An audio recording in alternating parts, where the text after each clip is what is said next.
Ladies and gentlemen, welcome to the Shaw Prize Lecture 2013 by 3 Shaw laureates in Life Science and Medicine.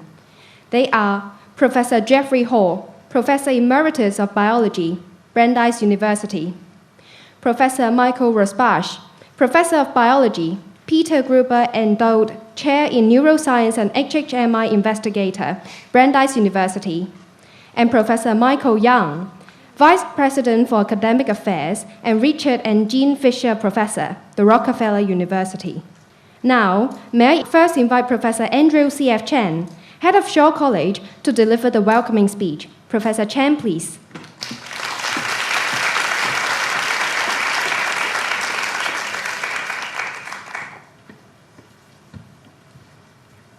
Professor Jeffrey Hall, Professor Michael Rosbach, Professor Michael Young, distinguished guests, fellow colleagues, students, ladies and gentlemen. 11 years ago, in 2002, the establishment of the Shaw Prize was announced in this auditorium, so it's quite memorable. The Shaw Prize was established under the generosity of Sir Run Shaw in 2002 to honor individuals, regardless of race, nationality, and religious belief, who have achieved significant breakthrough in academic and scientific research or applications which have a positive and profound impact on mankind. Shaw Prize is dedicated to facilitating society's progress, enhancing the quality of life, and enriching humanity's spiritual civilization. It consists of 3 annual awards: astronomy, life science and medicine, and mathematical sciences. This year, the prize in life science and medicine was awarded to Professor Jeffrey Hall, Professor Emeritus of Biology of Brandeis University; Professor Michael Rosbach, Professor of Biology, Peter Gruber Endowed Chair in Neuroscience and HHMI Investigator, Rolf Brandeis University; and Professor Michael Young, Vice President for Academic Affairs, and Richard and Jeannie Fisher Professor of the Rockefeller University. Today, we are honored to have invited Professor Jeffrey Hall, Professor Michael Rosbach, and Professor Michael Young, the Shaw Prize laureate in Life Science and Medicine 2013, to deliver lectures on Everybody's a Dreamer and Everybody's a Star. So streaming in a star, or a star that's streaming, or never mind. The Circadian feedback loop, 20 years and counting, and also genes controlling sleep and circadian rhythms. We are also grateful to have also Professor Andrew Chen, Andrew Chen Manlock, Professor of School of Biomedical Sciences, which introduce our honorable laureates and to moderate the Q&A sessions afterwards. Shaw College is fortunate to enjoy the privilege of hosting the Shaw Prize lecture. To this has a very special meaning, not only because of the Shaw Prize and Shaw College have a common benefactor, but also because we are exceptionally delighted to be here to witness the significance of the scientific advancement of mankind. We are grateful to Sir Run Shaw for his generosity and particular concern for youth education, which made the formation of Shaw College at CUHK possible. Furthermore, we have the highest respect for his passion and also commitment to the promotion of scientific advancement that make the establishment of the Shaw Prize feasible. Thank you.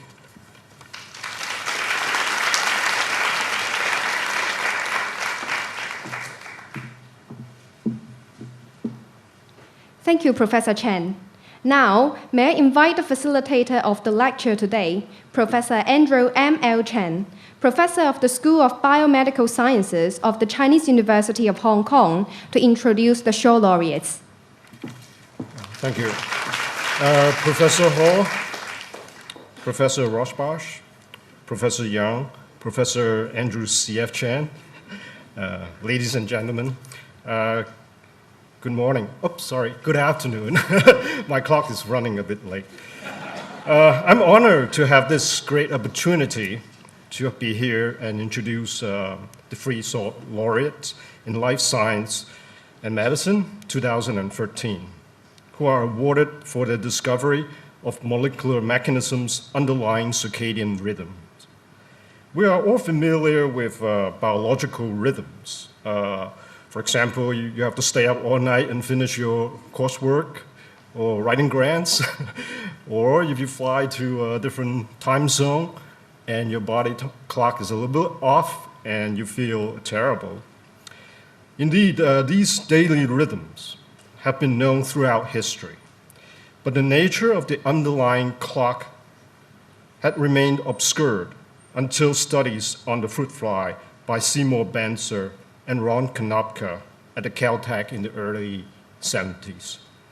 They discovered a gene, when mutated, would make the clock run faster, slower, or not at all.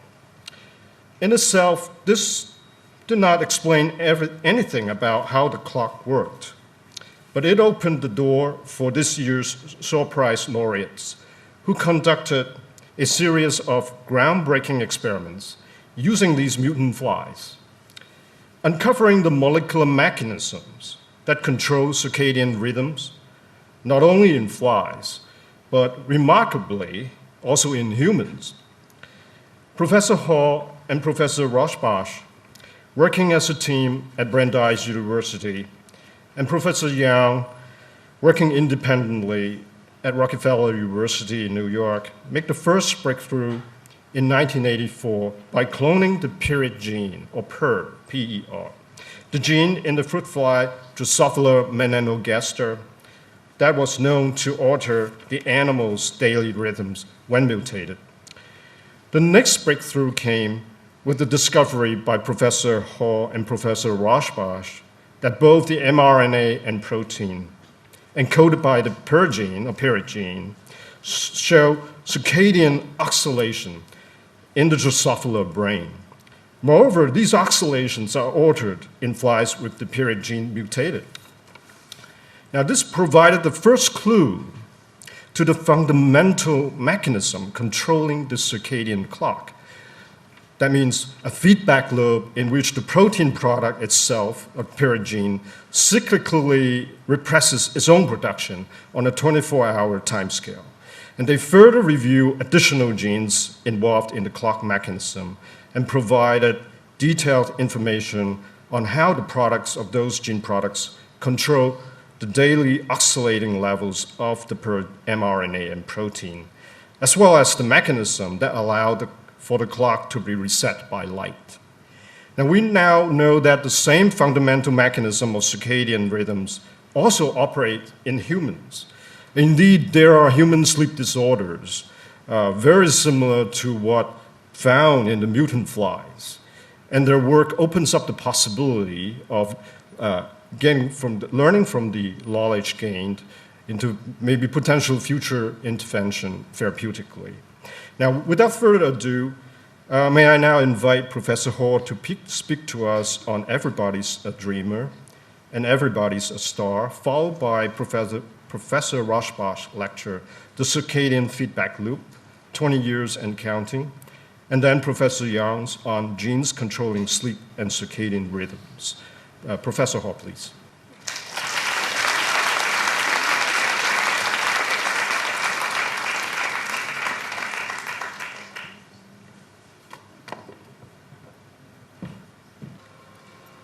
Right. Well, thank you very much. I'll start by mentioning some words said by a scientist, a far more distinguished one than anybody having to do with this week's festivities.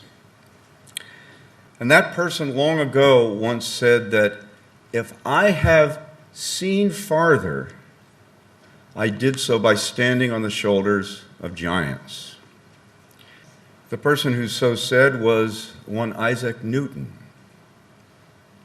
In this regard, sort of, I remember when Professor Roshbash was once conversing with a Drosophila biologist, a person who studied the animal's development, embryos, taking a genetic approach. That guy was fairly long-winded. Takes one to know one. And before he started to describe his current research, Michael wisely said, "Hey, do you think you could begin your discourse a little more recent than Newtonian mechanics?" Okay. Those matters, believe it or not, are going to be, I might claim, on point in terms of what I'll present here, including the matter of studying biological processes from a genetic and molecular biological perspective. And with reference to my cutesy title, I will imply, if not prove, that there are many relevant stars. It's probably not the case that everybody's a star, but there were several important investigators in the rhythm business on whose shoulders all three of us awardees almost unquestionably stood. Now, this title actually overlaps the title of this rock and roll album from a long time ago. And the great, great song on this album from a bunch of Brits is this song, Celluloid Heroes, Movie Stars. And why am I into this silliness here? Well, some of the people who used to know me probably registered that I've long loved movies of all kinds. Actually, love is too weak a word. So elements of this song resonated very strongly. Another piece of lyric from Celluloid Heroes goes like this: "You can see all the stars as you walk down Hollywood Boulevard," a few miles east of here in Southern California in the US. The stars are literally embedded in the sidewalk. And I mention this because naturally I'm extremely appreciative of being one of the current awardees, of course. But it actually means more to me than it might otherwise, because I am aware that the founder of this organization was a movie maker for many, many decades. And speaking of see all the stars on Hollywood Boulevard, there is an analog, as I'm sure many of you know. There's an analog of this right here in your city, which gives a fine, well-deserved honor to Mr. actually Sir Shaw. Okay.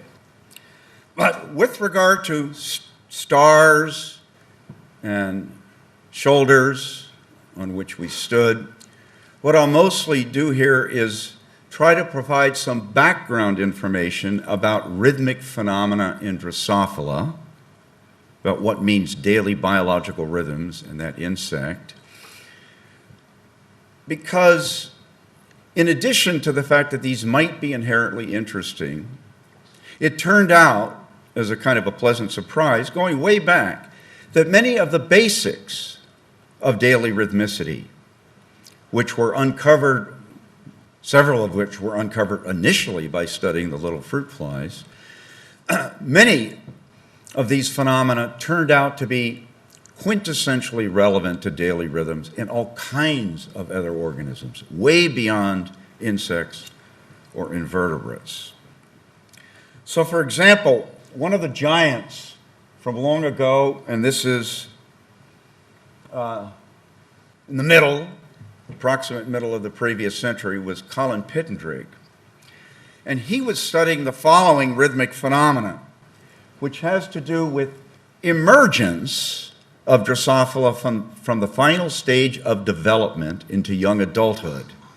And this emergence does not occur in a temporally arbitrary manner. There are peaks of emergence around the time of dawn. Then there's very little emergence from a Drosophila culture until the next dawn, the next peak, and so forth. So the time span between these peaks is about a day. And I say about a day because, importantly, one of the early demonstrations exploiting the Drosophila system was to show that this periodic emergence, known as eclosion, that's insect jargon, periodic eclosion persists in constant environmental conditions, including constant darkness. So there's no literal dawn, but you still get these emergence peaks, about one day apart from one another. This strongly implies that this process is governed by an internal biological clock. The periodic phenomenon is not driven, doesn't have to be driven by environmental cycles. Okay. And this is the hallmark of daily rhythmicity, which is in all kinds of organisms circadian or circadian, which means that in constant environmental conditions that the cycle durations are not exactly 24 hours, but they're close. They're approximately one day. Now, another phenomenon, rhythm-related phenomenon uncovered starting long ago has to do with this. Although I'm going to exemplify this feature, this important feature of rhythmicity, with regard to behavior of another kind of animal. And in this regard, when this mammal, a human, is having its general locomotion monitored in constant conditions, one might be able to perceive here that a given behavioral cycle starts and ends, or ends, at later times on successive days. So again, the cycle duration is only approximately 24 hours. But when this individual, with regard to the top 1/4 of this behavioral plot, when this individual was having its locomotion monitored in 24-hour light-dark cycles, then a given cycle occurs at the same time on successive days. So the cycle duration is almost exactly 24 hours. The inescapable conclusion is that these not superbly accurate circadian clocks are reset every day in natural conditions, which is good. That seems as if it might be adaptive, so we don't drift to later and later times. Our body times don't drift later and later, day after day.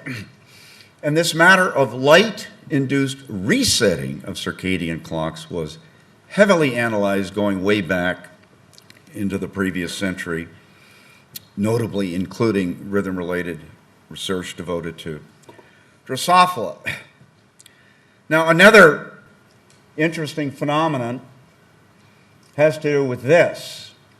First of all, the starred fellow there at the top, Bill Zimmerman, was memorable to me because when I was in college during the Opium Wars, I was a student in a course that was taught by that fellow. It was the first course he ever taught after he'd done his PhD thesis work with Pittendrigg, and then he became a college faculty member and teacher.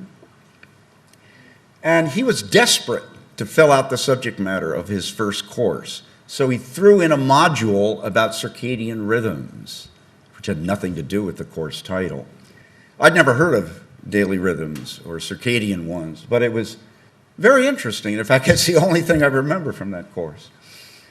But one thing Zimmerman and Pittendrigg and others studied was the following, that if you monitor, for instance, periodic adult emergence at a variety of different temperatures, the cycle durations remain the same, about 24 hours.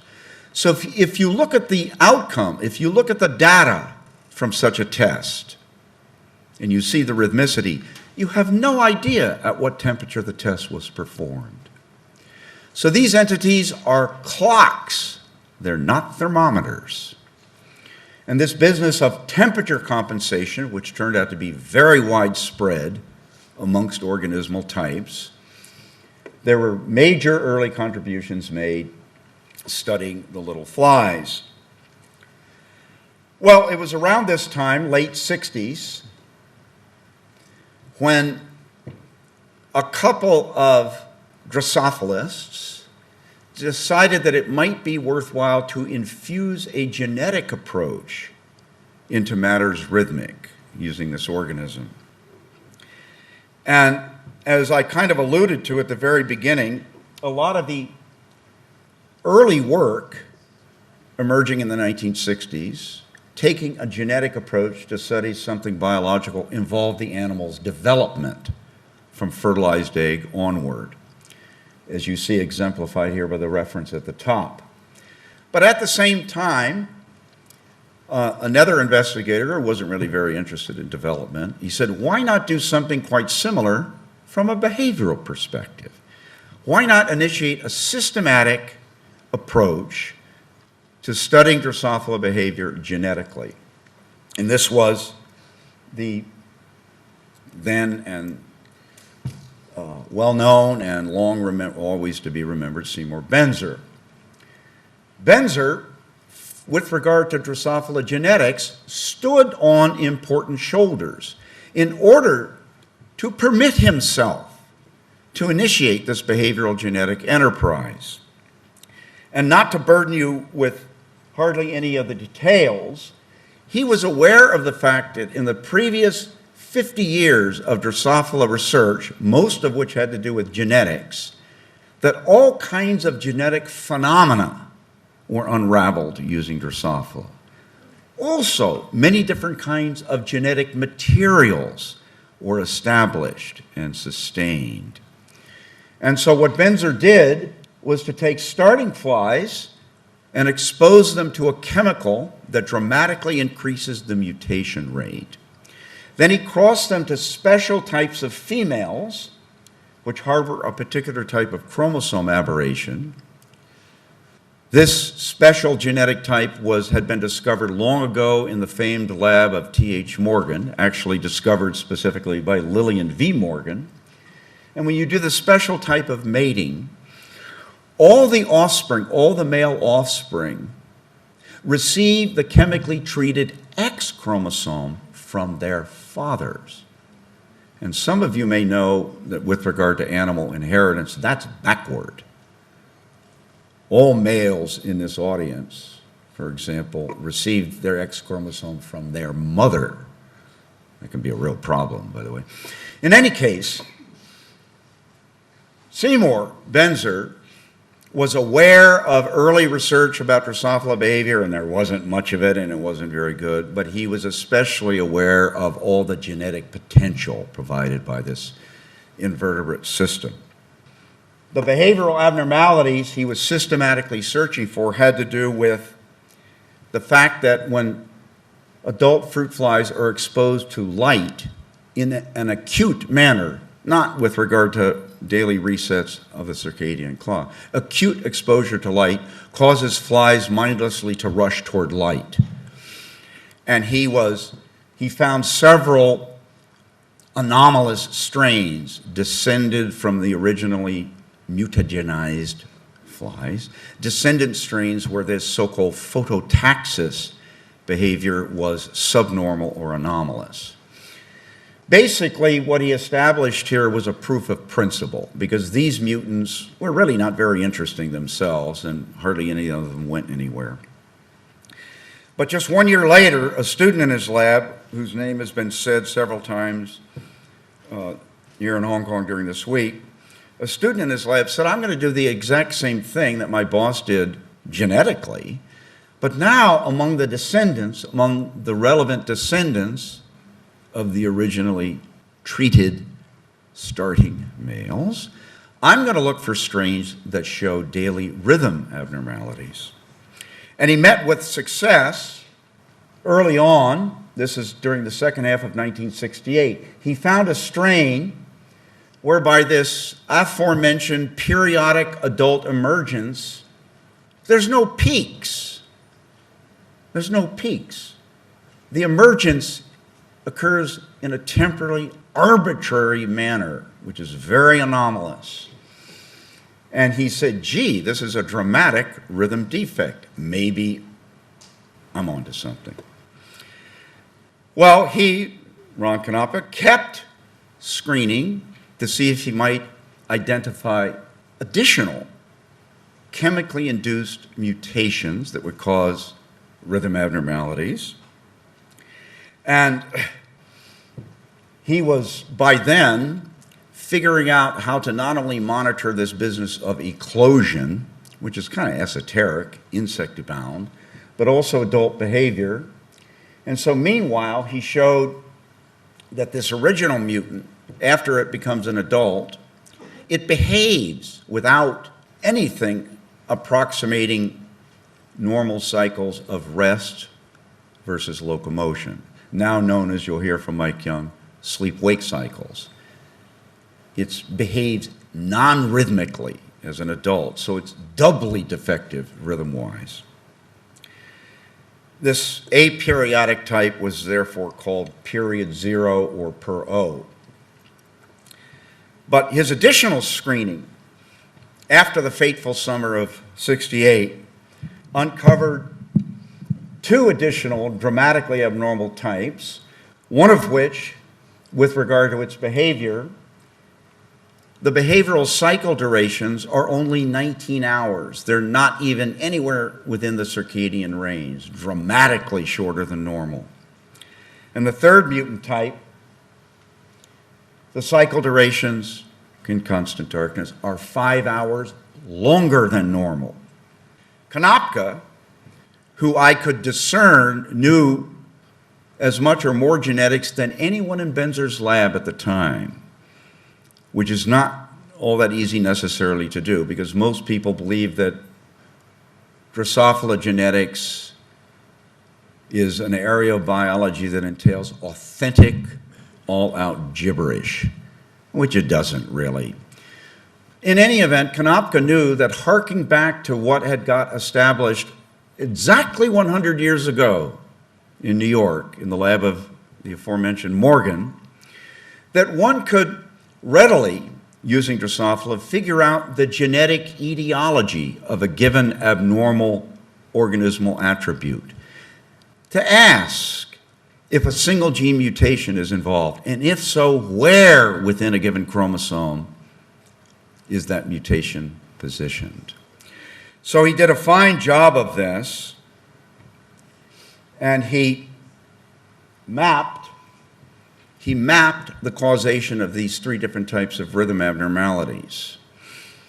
He threw in other kinds of rather occult chromosome aberrations in order to try and achieve a relatively high-resolution positioning of the mutations.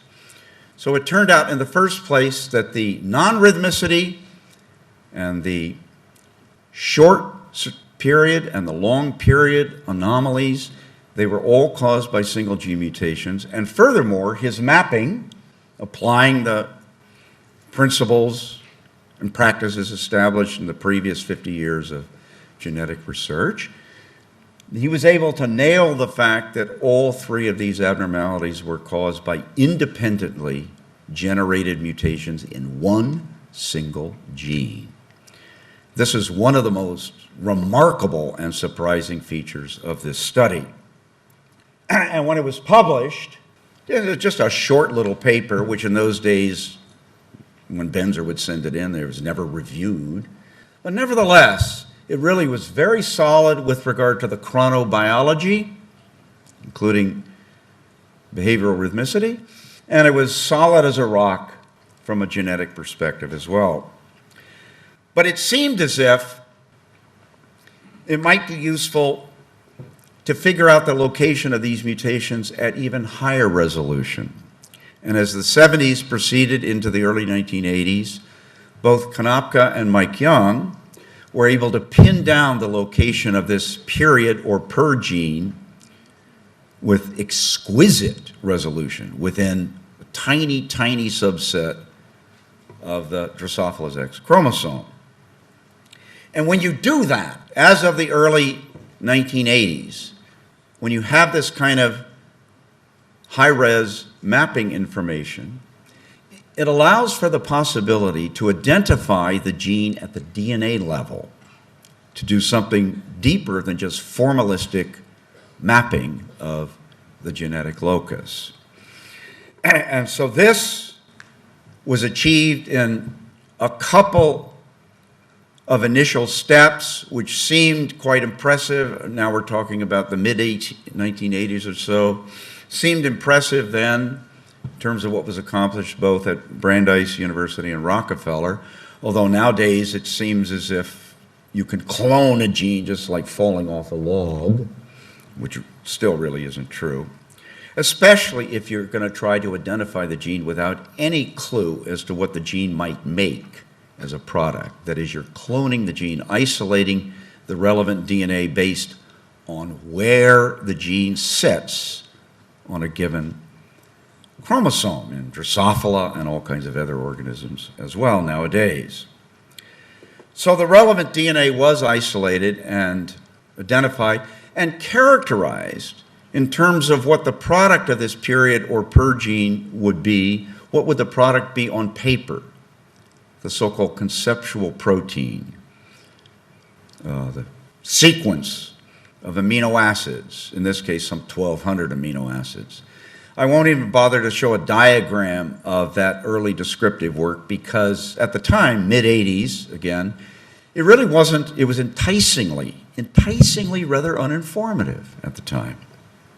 Okay. Instead, I'll jump ahead to show a diagram, a cartoon, that has to do with what's been mentioned many times here in Hong Kong this week, that has to do with the fact that the concentration, the apparent concentration of the products of this period gene define a daily molecular rhythm. The concentration of the first stage product, the RNA, and the protein go up and down, one peak and one trough per day. And that seemed as if, even though we still didn't know what the protein is doing at the level of cellular biochemistry, that the protein and the RNA that encodes it, coming out of the gene, are cycling in a daily manner, seemed as if it might be eventually informative. I mean, after all, mutate the gene, change daily biological rhythms, and the normal form of the gene is expressed, apparently, in a way that defines a daily rhythm. Okay. By a strong analogy, the second clock gene identified in Drosophila, which was identified in Mike Young's lab, in a really a Konopka-like manner, if you will, that is, to systematically screen for novel rhythm mutants. In his case, he imagined, in fact, the design, he said, I don't want to find additional period mutants, we've already got those. He and colleagues found a strain which, once again, its adult emergence was aperiodic, like the original Drosophila mutant, per O. This new mutant, which had to be in a completely different gene, the mutation was on a different chromosome altogether, this mutant was also doubly defective because it's by definition timeless at the level of adult behavior. It behaves non-rhythmically in terms of adult locomotion. And without much of a historical lag, Mike and colleagues identified timeless or TIM gene DNA, and quickly showed that the RNA and the protein coming out of this, the second clock gene, also oscillate in a systematic daily manner. in fact, in close temporal parallel to the oscillations of period gene products. And these cycles with regard to gene products, molecules, and the relevant cells, these two different kinds of cycles operate at least descriptively in such close temporal parallel that seemed as if that, okay, we got another clock gene, TIM, whose products could be expressed in any comprehensible or incomprehensible manner. But no, the expression of timeless gene products was enticingly analogous, very similar to that expression of the first clock gene identified. Further studies, and I won't burden you with reading these words, indicate that the expression of these first two clock genes known, really in any organism, these first two clock genes seem as if they're not just descriptively being expressed in parallel, which they are, but as if they also are acting at the level of cell biology. They're acting in a strongly cooperative manner. So these findings really created more than a conceptual doubling with regard to some appreciable early steps taken toward understanding the workings of a circadian clock. The timeless case came with a dramatic bonus, as signified by these three different citations. It's interesting to me, if to nobody else, that there's among the many authors here, there's only one phony baloney big shot named. Several of the other authors are actually academic offspring of Professor Young and Professor Rosbash. Okay. And what they found, what the top line or bottom line having to do with these three reports, harks back to the matter of daily resetting the circadian clock.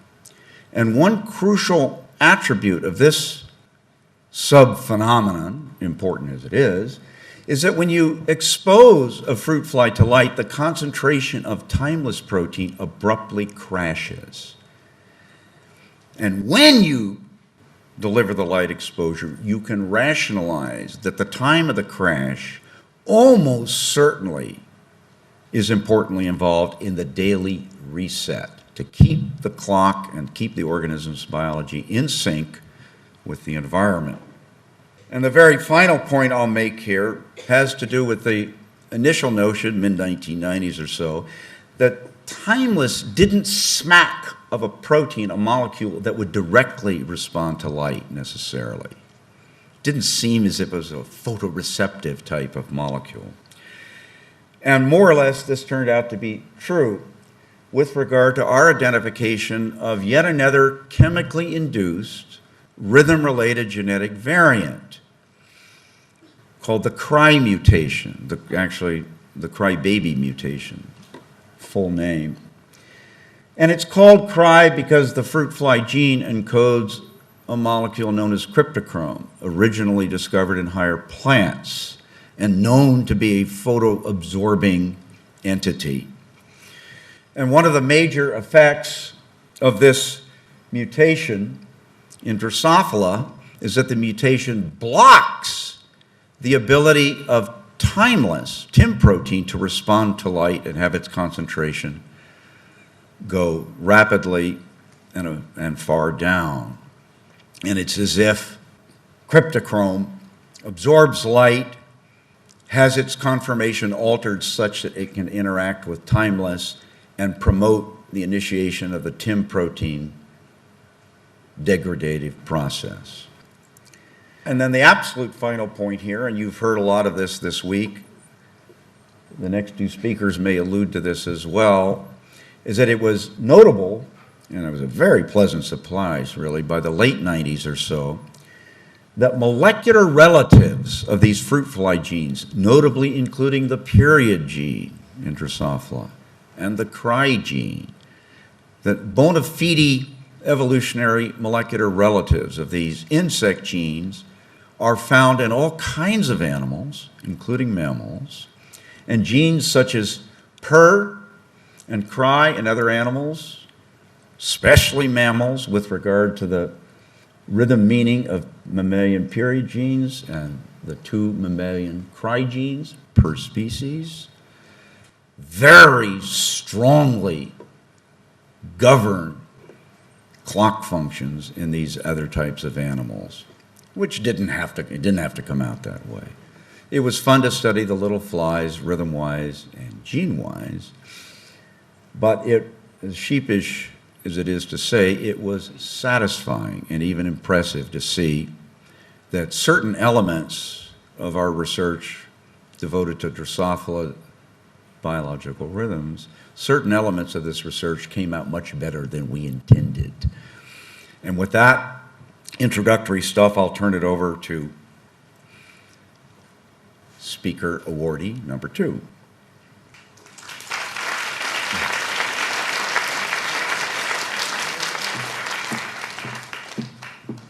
Thank you.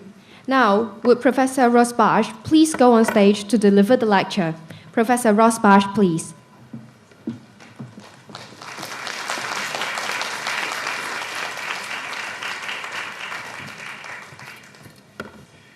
Well, it's a great pleasure to be here.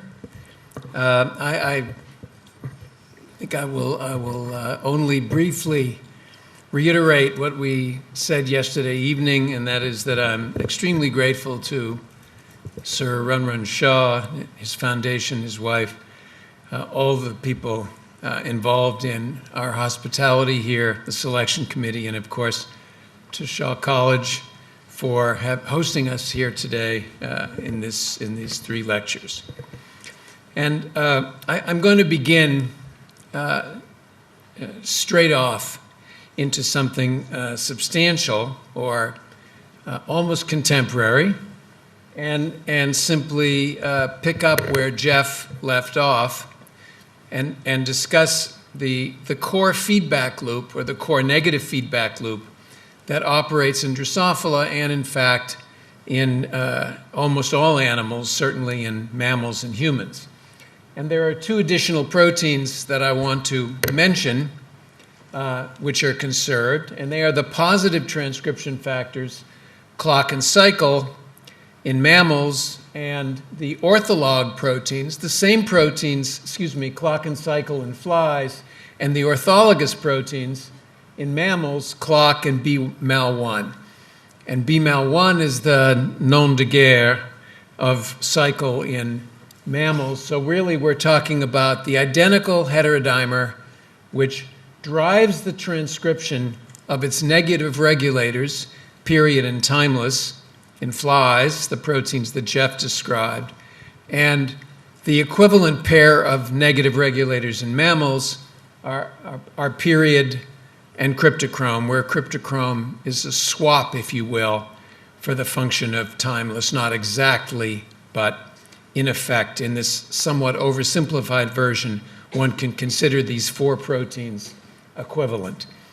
And the positive transcription factor, clock and cycle, binds to an E-box element and drives transcription in a quite analogous way in flies and mammals. And as Jeff alluded to when we began working on this problem, and I should say parenthetically that mammalian clock was identified and cloned by Joe Takahashi and his colleagues perhaps a year before our genetic screens at Brandeis turned up the alleles that led to the identification of clock and cycle in flies, that it was the unanticipated convergence of our work in Drosophila and the identical core feedback loop in mammals that I think contributed to the notoriety that our work has obtained and the reason we're here today.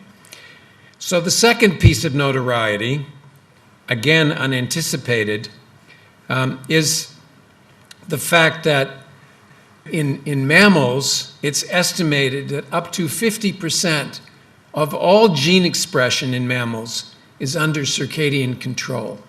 So this is a heat map, or perhaps more accurately described, a phase map, which indicates when in a 24-hour cycle, actually 2 24-hour cycles are plotted here, when a particular messenger RNA is maximal.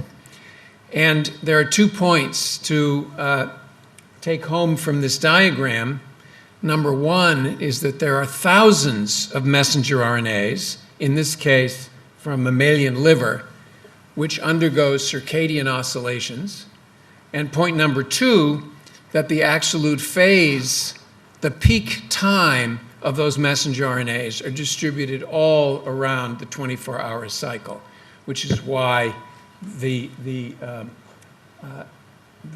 lines have an almost, the blue color has an almost 45-degree angle to it. So that also was unanticipated, and of course this is the molecular correlate of the fact that almost every function you can imagine, metabolism, hormones, attention, sleep-wake, you name it, it's either known to be under circadian control, suspected to be under circadian control, or we predict it will be under circadian control. So that's a second unanticipated outcome, if you will, of the circadian research. So shown here is another version of the feedback loop and the 4 proteins that have been described so far, namely the positive transcription factor, clock and cycle, that heterodimer sitting on an E-box and driving the transcription of a handful of core clock genes, and that handful includes period and timeless, shown here, which then go back into the nucleus, directly associate with clock and cycle and repress transcription, and I think Mike Young will have somewhat more to say about that cycle.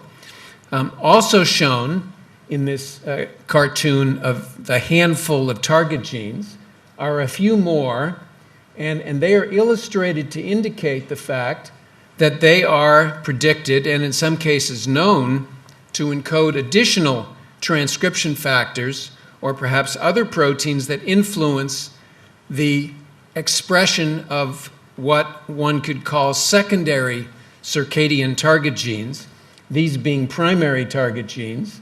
And these are transcription factors which can regulate secondary target genes. And that, of course, the analogy of a developmental hierarchy, but in this case occurring in the 4th dimension, in the time dimension, that is how it is conceptualized that so many gene products are under circadian control, because of course if there's only a handful of genes that are engaged or that are subject to this core feedback loop, the question naturally arises, how can there be thousands, or in some cases perhaps even 10,000 different gene products under clock control?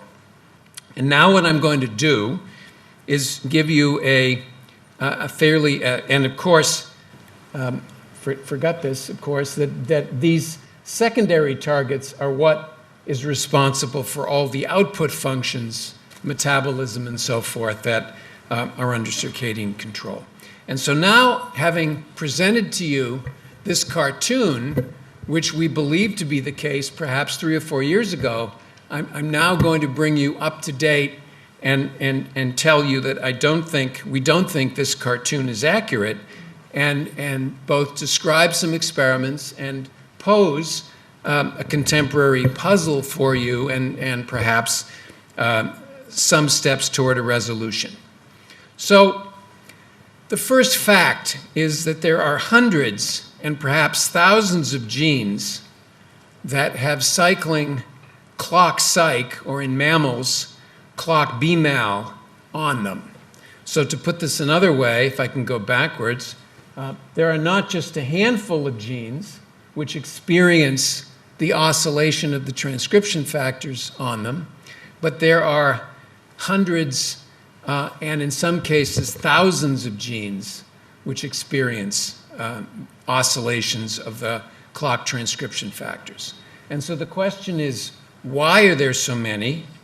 And of course, in science, why is an ambiguous word, and so I'll leave that anthropomorphic question aside for a moment and tell you something about the how. In other words, how does this come about?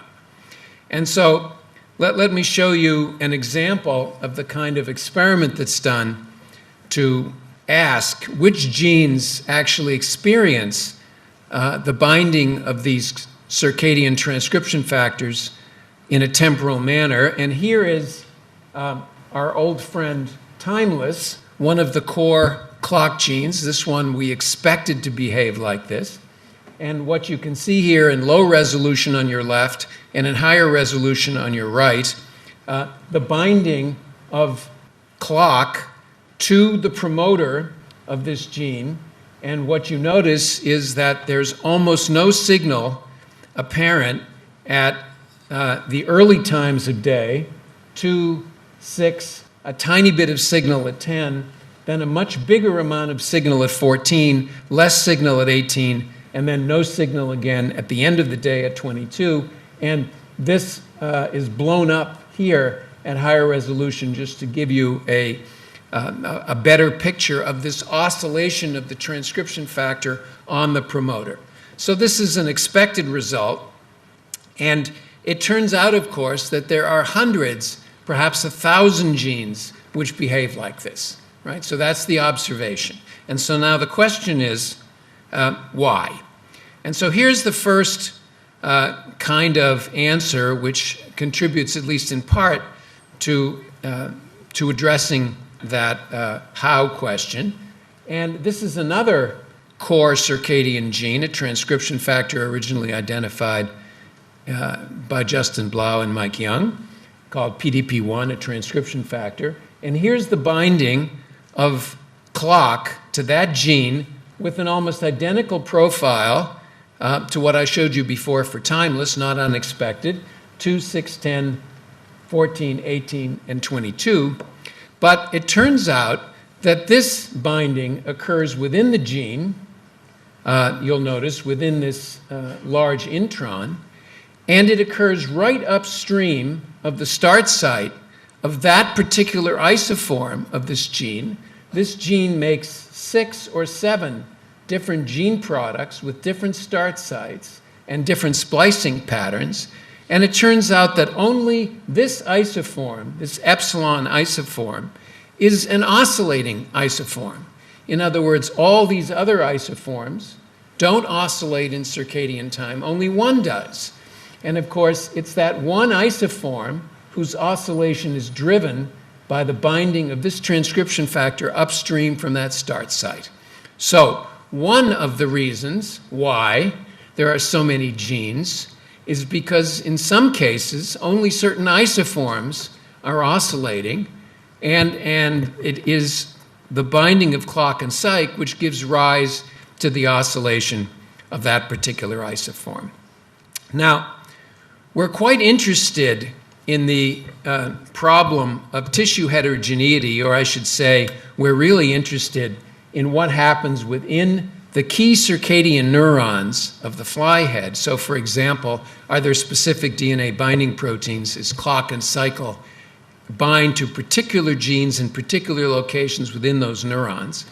And to make a long story short, we simply have not technically been able to do this experiment in a very small number of neurons, but I will address the principle by showing you a slightly different experiment and an easier experiment technically, and it is to demonstrate that there are different binding sites and different target genes in different tissues. And it's a simple experiment, and it involves comparing the binding of this transcription factor in extracts, which are from flies that have been genetically ablated of their eyes, versus wild-type flies. And by comparing the patterns, we can simply ask the question, are there genes and binding sites which are specific to the eyes? Because those sites should completely disappear when doing the experiment in flies whose eyes have been ablated, where the extracts come from flies with no eyes. And so here's an example of such an experiment. And here are 2 genes with beautiful cycling of clock transcription factor, and this is a quantitation of the binding at the major site of binding in wild type, that is in normal extracts. And here's what one sees in blue from extracts with flies that have no eyes. And those two gene products, those two messenger RNAs, only are expressed in the eyes, and there's no messenger RNA if the fly extract, if the flies have no eyes. So that's an example of genes which are tissue-specific, only made in the eye, and clock and psych only bind in the eye. The second pair of genes here have binding sites which are unaffected by the ablation of the eye. So in other words, those, we infer, those are predominantly made in the clock neurons, for example, and when one gets rid of the eyes, there's no effect on the binding pattern from those genes. So that represents a second category. And in the bottom is shown yet a third pattern when comparing the wild type in red and the eye-ablated extracts in blue. PDP1, you may have recalled, showed two peaks of binding in the slide I showed you, and one of those peaks is almost completely gone in the extracts from the eye-ablated flies, and the other peak is largely present even in the extracts from the eye-ablated flies. And here's another gene with a similar kind of pattern, which has two peaks of binding upstream of that gene. One of those seems to be almost exclusively eye-specific, and one of those seems to be unaffected, that is largely from the brain tissue outside of the eye. So the summary from these kind of experiments, addressing once again the finding that there are many more than a handful of direct target genes, is first of all that isoform expression and tissue heterogeneity accounts for some of these large numbers of binding sites and target genes. In other words, the heterogeneous biochemical preparation of the fly accounts for some of that. And of course, the fact that we have different genes which are bound by these proteins and even different sites within a single gene implies that there are cell-specific proteins which must be partners for clock and psych to direct their binding to particular genes and even particular sites within a specific gene. So let me go on and talk about a related subject.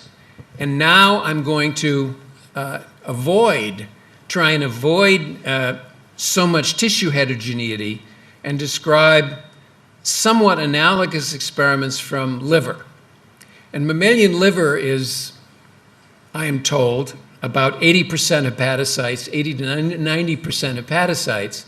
And so one can deal with the same question in mouse liver without having the same complication, if you like, an advantage from some points of view and a disadvantage from others with tissue heterogeneity.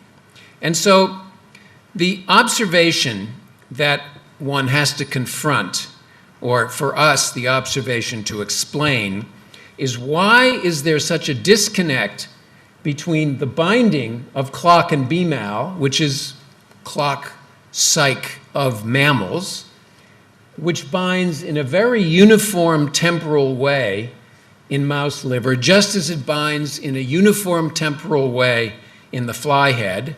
So binding is always, for all the genes, occurs at the same time of day because the feedback loop instructs it to bind at a particular time. And yet, when you measure the transcription from these 200 genes, the top 200 target genes, just as an example, you'll notice that the peak of transcription is discordant with the peak of clock cycle binding. And I'm not going to show you from where these data come, but this has been done every which way and has also been observed in other laboratories. So this is very surprising. We have this transcription factor which directs binding and is supposed to be a transcriptional activator, and yet the genes which are subject to its regulation fire or are transcribed at different times. And this is not only true for these 200 or so genes, but if one picks out the top of these genes here, and these are the known direct core clock genes, the equivalent of PER and TIM in flies, and here are the 3 period genes of mammals, you'll notice that the same disconnect is true for these 11 or 12 genes, the ones we know something genetically about and which contribute to the timing of the feedback loop. They are displaced with respect to the binding of clock and BMAL. And interestingly, almost all the mammalian biochemistry that's been done, which shows that clock and BMAL is a transcriptional activator, have been done on these 2 target genes here, and they are the ones which best fit the canonical paradigm. So not surprisingly, they respond as to transcriptional activation.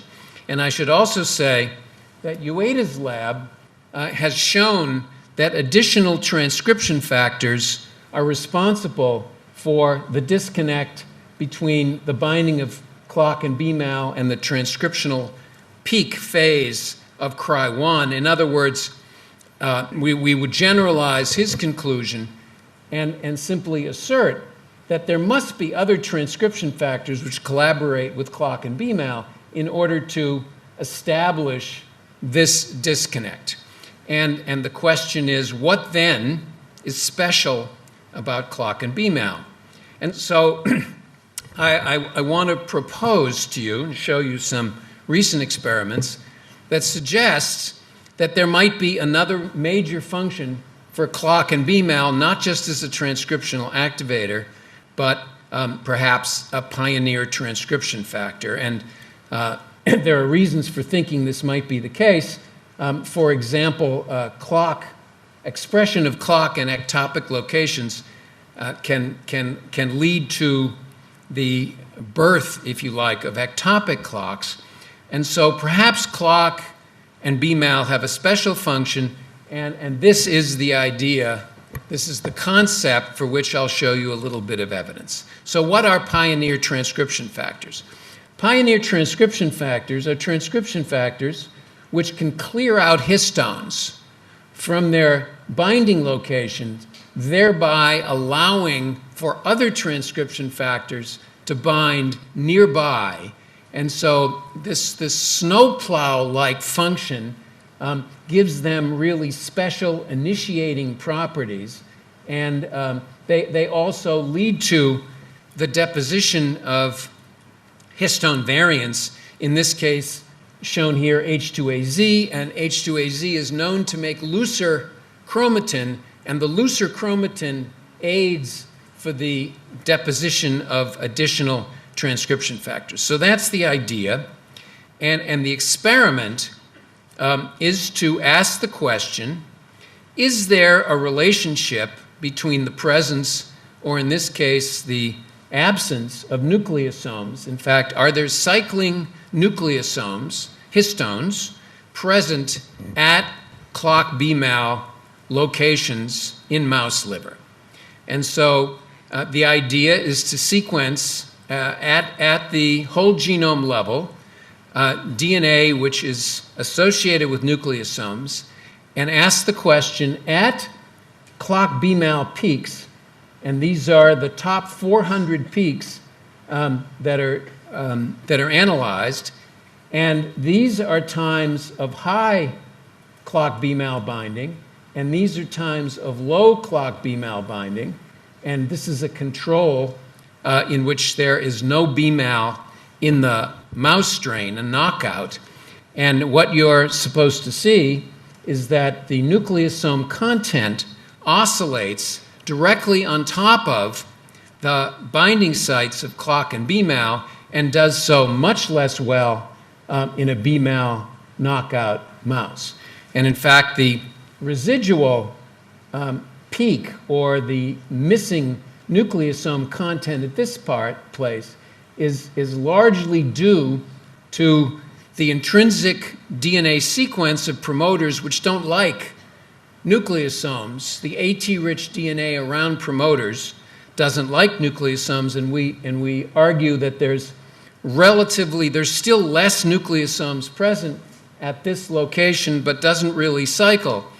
And a prediction of this observation is that if we look away from promoters and look at enhancers or intergenic regions, we should see much more oscillation, much less cycling, much more cycling, much fewer nucleosomes, and that's exactly what we observe. Here's the BMAL knockout level of nucleosomes, and this is the amount of oscillation we see in intergenic regions compared with the total amount of oscillation we see when promoter sites are included. So the conclusion is that at clock BMAL sites, nucleosomes are actually removed in a cyclical manner, and this is specific for clock and BMAL, or at least we have another rhythmic transcription factor that we can look at, which is called reverb alpha, which is another transcription factor, in fact, a target of clock and BMAL. It cycles on its targets just like clock and BMAL does, but unlike clock and BMAL, there's no oscillation of nucleosomes at those positions. So the removal of nucleosomes, or the oscillation of nucleosomes, at least comparing these two equally oscillating transcription factors, is specific for clock and BMAL. So mechanism, let me just tell you that this slide shows that clock and BMAL can bind to nucleosomes, bind specifically and immunoprecipitate nucleosomes, and it does so at all time points. In other words, the binding to naked DNA, the dramatic oscillation that one sees when one looks at binding to naked DNA, is much less apparent because, in fact, the transcription factor clock and BMAL can bind to nucleosomes at both times. And I'm going to simply tell you that clock and BMAL also promotes rhythmic deposition of H2AZ on opposite sides of its binding site, just like the cartoon I showed you before. So in one last experiment, let me say that a prediction of pioneer function is that clock and BMAL should influence the local DNA binding of other transcription factors. In other words, that's what I suggested to you initially. And one transcription factor that we found by just looking at the literature is called HNF6, and its binding sites overlap with binding sites of clock and BMAL. And here's a particular site of HNF6 shown in gray, and that particular binding site on this gene, which is a circadian gene, it's right on top of about 100 nucleotides away from a clock BMAL site. And the nucleosome oscillation at the clock BMAL site is shown in red and green at opposite time points. And sure enough, if one looks at the binding of HNF6 to this particular location at two different time points, HNF6, which itself does not oscillate, at this gene, it oscillates, its binding oscillates. Its binding oscillates at two other circadian genes where it has a binding site next to the clock and BMAL site. This one is not statistically significant. So 3 out of 4 circadian locations show oscillation of HNF6, and at 2 control HNF6 locations where there is no clock and BMAL binding site, there is no oscillation of HNF6. So HNF6 isn't an oscillating transcription factor, but at those particular locations, it is. And so that's a prediction of pioneer function. So the summary here is that clock BMAL has pioneer-like activities and can promote the binding of other transcription factors. And this helps explain the disconnect between the binding phase of clock and BMAL and the peak of transcription, because these other transcription factors which are recruited are helping determine the phase.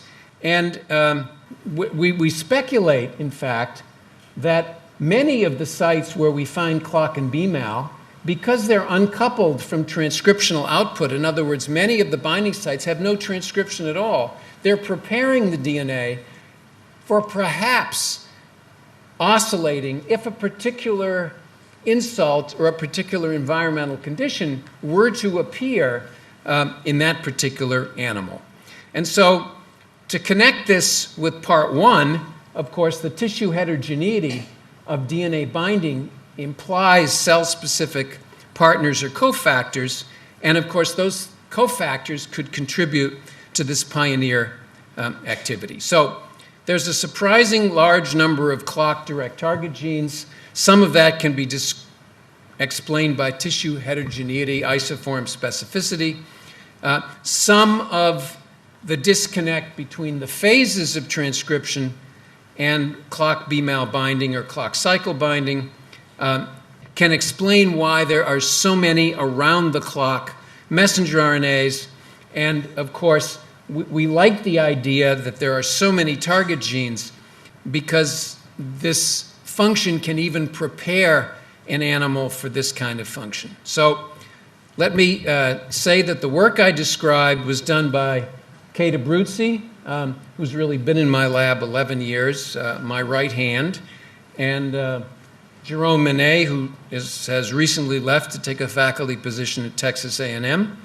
I need to just provide 2 words here and say something that I said last night. That is that my success scientifically has a lot to do with luck or good fortune. It was really at Brandeis through meeting Jeff that I encountered genetics. We could not have done our work if there wasn't this confluence of recombinant DNA and behavioral genetics, which happened just the right time.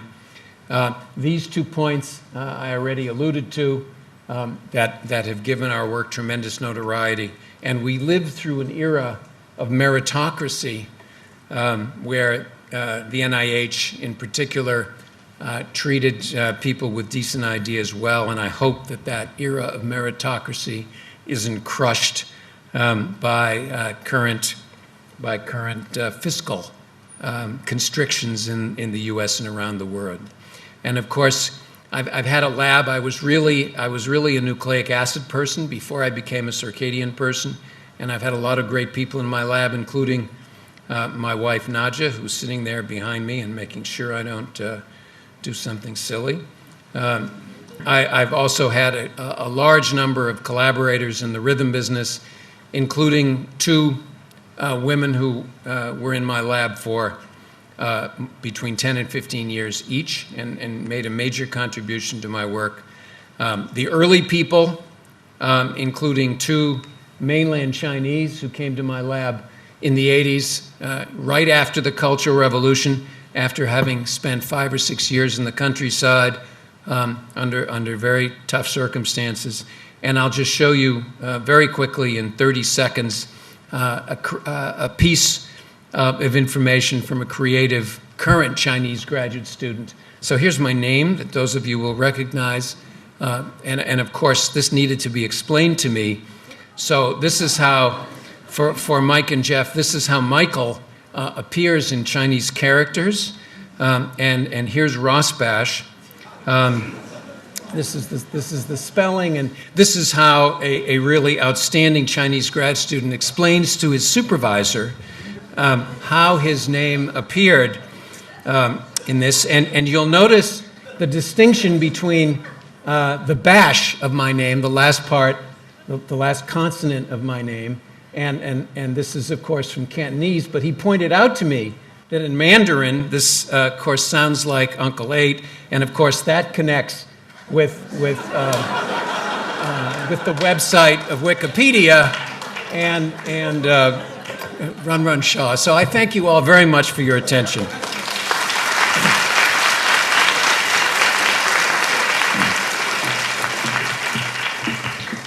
Thank you. Now, would Professor Yang please go on stage to deliver the lecture? Professor Yang, please.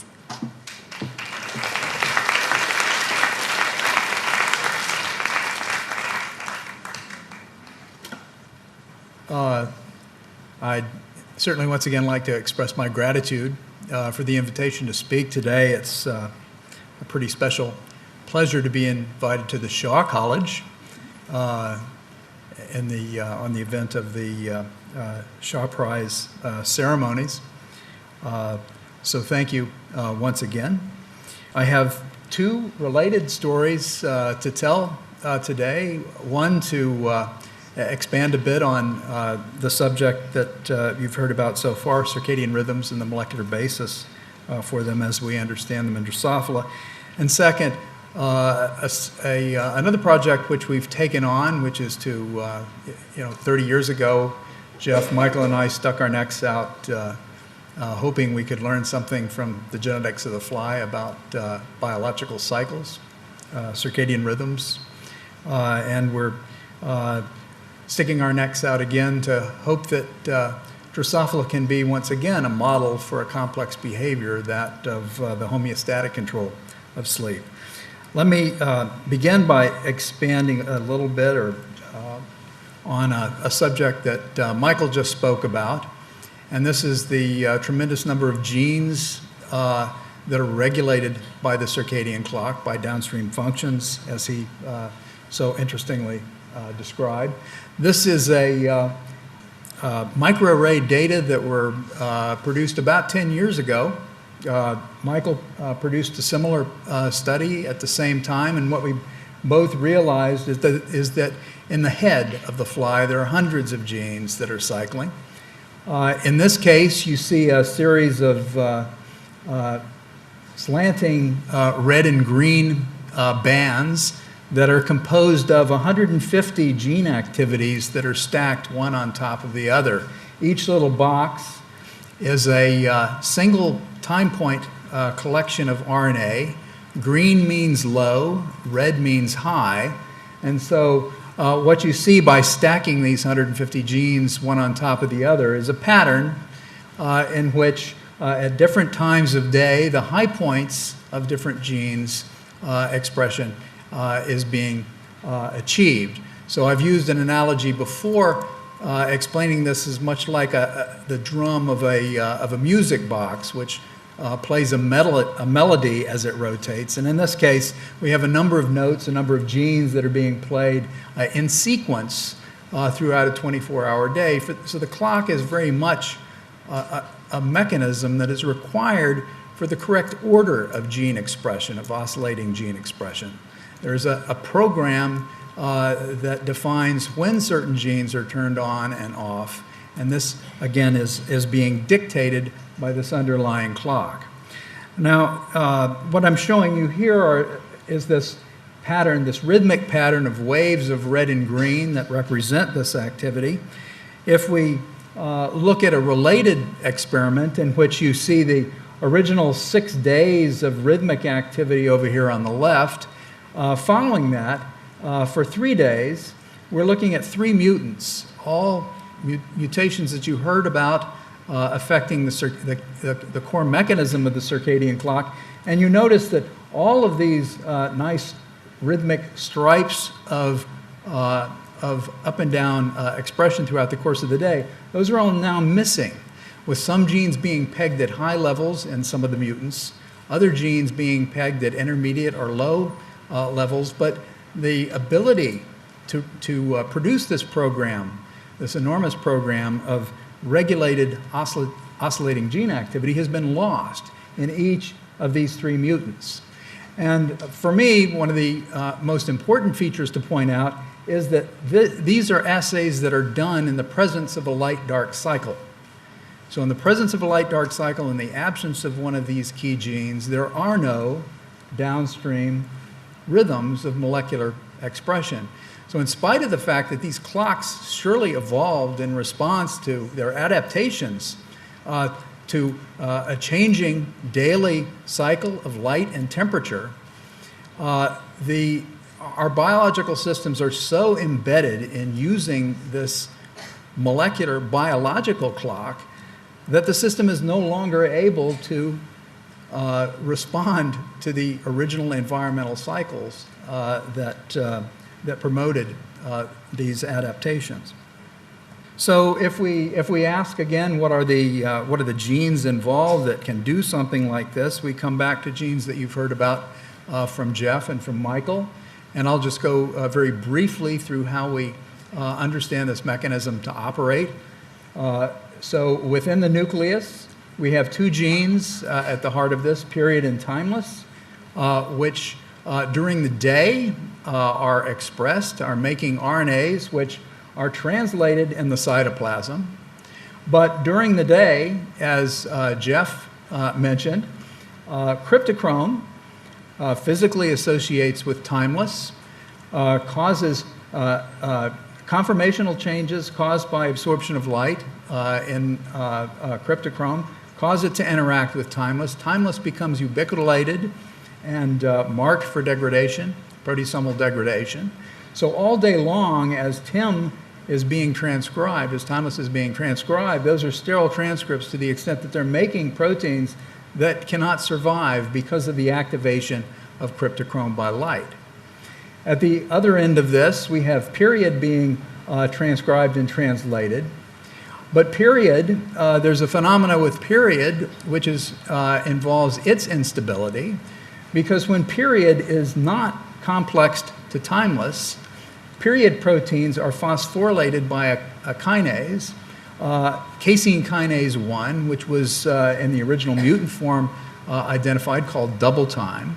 And this interaction, this physical interaction between this kinase double time and period results in the phosphorylation of period and its destruction, again, by a proteasome-dependent mechanism. So all day long, as we're making these transcripts off of period and timeless genes, they're being translated into proteins that are turning over very rapidly. We're not getting anywhere. The clock is effectively stopped. There's a stasis involved in this mechanism. But of course, when the sun goes down, the lights go off, we now have huge pools of RNA for period and timeless that have amassed during the course of the day. And those RNAs now give rise to timeless proteins that are no longer affected by cryptochrome, because cryptochrome isn't being activated by light. Timeless can accumulate. And since timeless can accumulate, when proteins are made, TIM complexes are produced, and these are immune from this action of double time, this degradatory, action of double time that modifies and causes the period protein to degrade. So now we have a functional complex of and TIM, which after a few hours moves into the nucleus and interacts with clock and cycle, as you've heard from Jeff and Michael, and shuts down their activating functions with regard to transcription. So all night long, you can get period and timeless in the nucleus. You can shut down the transcriptional activity going into the nucleus. And of course, that eventually leads to a loss of new period and timeless proteins. They're turning over. And eventually, since no new period and timeless proteins are being produced, this repression is lost by the end of the night, reinstating the next cycle. Now, what I've explained is how this kind of a mechanism will feed back and forth in a light-dark cycle. Again, light's effects on cryptochrome driving this into an oscillation, but of particular interest, as Jeff pointed out, these clocks run in constant darkness. They run in constant environmental conditions. How does that occur? So one of the features that we've been trying to understand is what kinds of delays do we have within this mechanism that can allow these oscillations to occur in the absence of environmental cycles. So a few years ago, a student in the lab, Pablo Mayer, decided to ask or try to ask questions about one such delay, and that's a delay in which the period timeless complex resides for several hours in the cytoplasm before moving to the nucleus. Wanted to try to recapitulate that process in a cultured cell system, and he derived a system that involves a cell line called Schneider's or S2 cells, developed years and years ago from embryos of Drosophila. And in these culture cells, he has introduced two new protein encoding genes. One is a gene encoding the period protein that is tagged with a fluorescent protein, CFP, and a timeless, the same cell, also given a gene encoding the timeless protein tagged with yellow fluorescent proteins. Now, these are visible in different windows using fluorescent microscopy. And so in those two windows, you can follow the same cell with regard to the accumulation of PER, shown here in white, or TIM-YFP, shown here in white. So the same cell can be followed with respect to both of these proteins. What I'm going to show you is a movie, which is an 8-hour-long movie that is replayed in a loop that will show you what happens when we induce the expression of these two proteins in these clockless, otherwise clockless cells.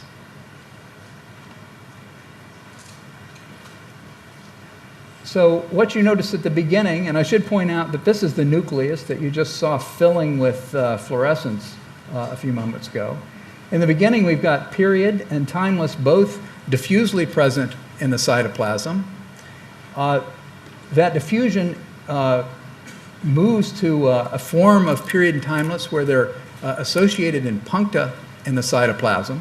And thereafter, those puncta dissipate, and we have this very rapid filling of the nucleus with both period and timeless. Again, we're following both proteins in the same cell.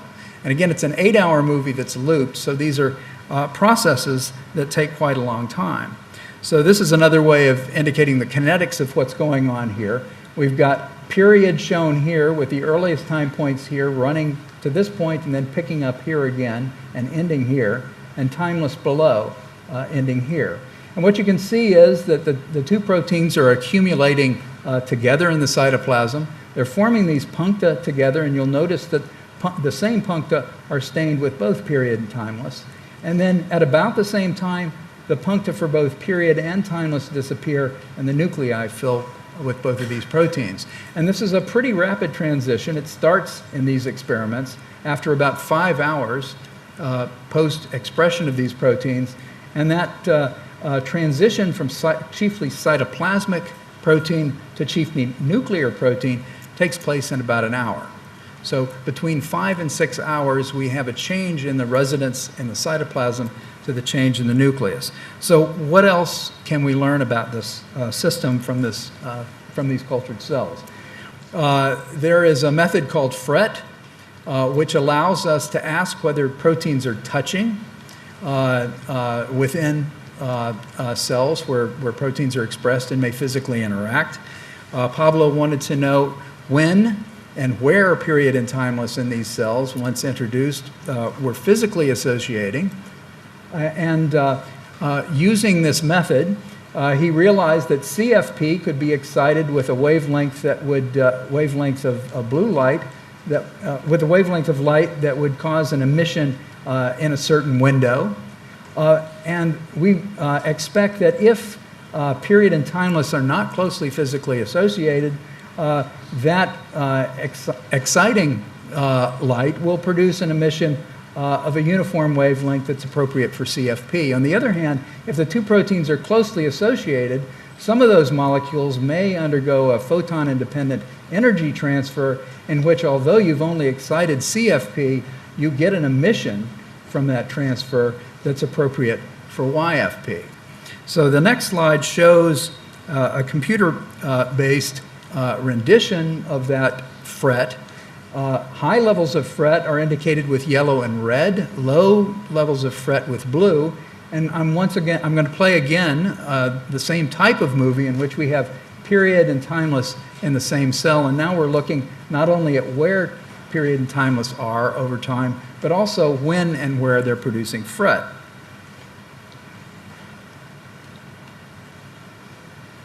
Okay, so as I was explaining before, red and yellow are high FRET, blue is low FRET.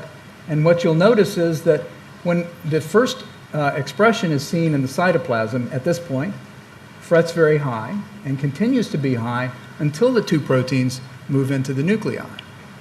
So for example, if it were taking 5 hours for these two proteins to find one another, and simply the fact of their physical association was a ticket to move into the nucleus, we would expect to see fret occurring at high levels in the nucleus at that point of translocation, but in fact, fret is occurring within 30 minutes of the abundant expression of these two proteins. So something follows the physical association of these proteins that causes these proteins, once associated, to remain in the cytoplasm for about 5 hours in this cultured cell system.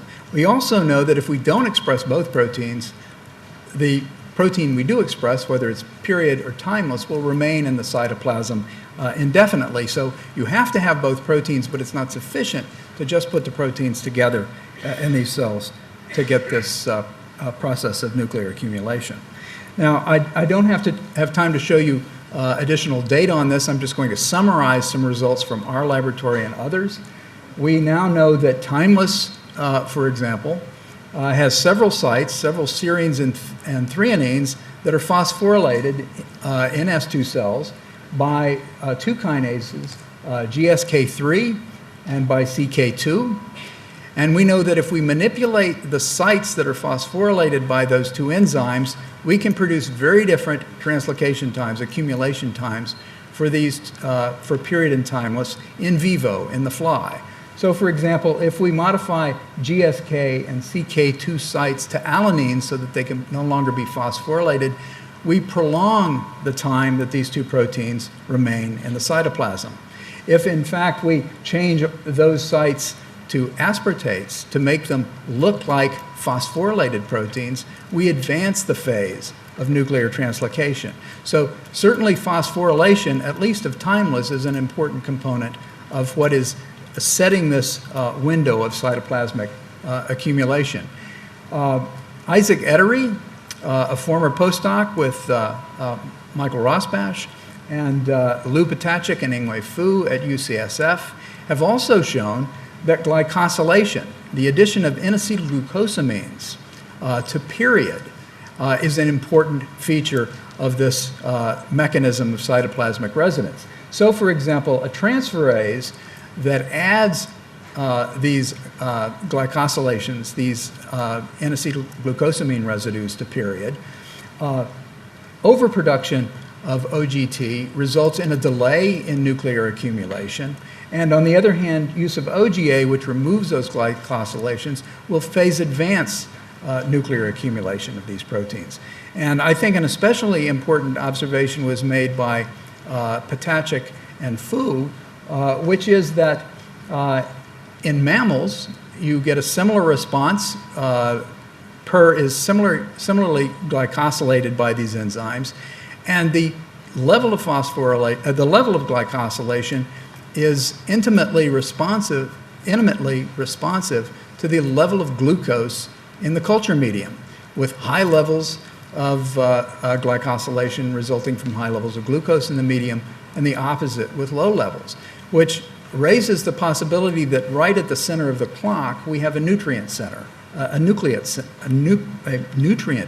sensor, that PER by itself is modified in a manner that reflects the nutrient availability in the cell and can phase advance or phase delay the clock in response to these metabolic, gross metabolic signals. Now that's all I want to say today about what we know of molecular control of circadian rhythmicity, but I'd like to introduce this other project, which is the hope of isolating mutations that affect the homeostatic control of sleep. What controls sleep duration? Circadian rhythmicity, of course, is regulating the pattern of sleep, the periodic pattern of sleep and wake cycles. But what regulates the partitioning of these activity cycles into certain durations of activity and rest? And I'll just argue or point out a few features of Drosophila activity rest cycles that have many of the features of sleep in mammals that make us think that flies may have something to tell us about these systems. First, they of course have these consolidated rest and activity patterns. Like us, they're diurnal. They're inactive at night, active during the day. During the night, when they're resting, they have a much higher arousal threshold than when they're inactive during the day, indicating a change in state of some sort that resembles sleep. I'll say more about these homeostatic controls. We can sleep deprive flies, and we can measure the effects of that sleep deprivation in the form of rebound or lack of it, and I'll explain that further later. There are age-related changes. So in the same way that our ability to sleep becomes fragmented with age, the same thing happens to flies over the course of their lifetime.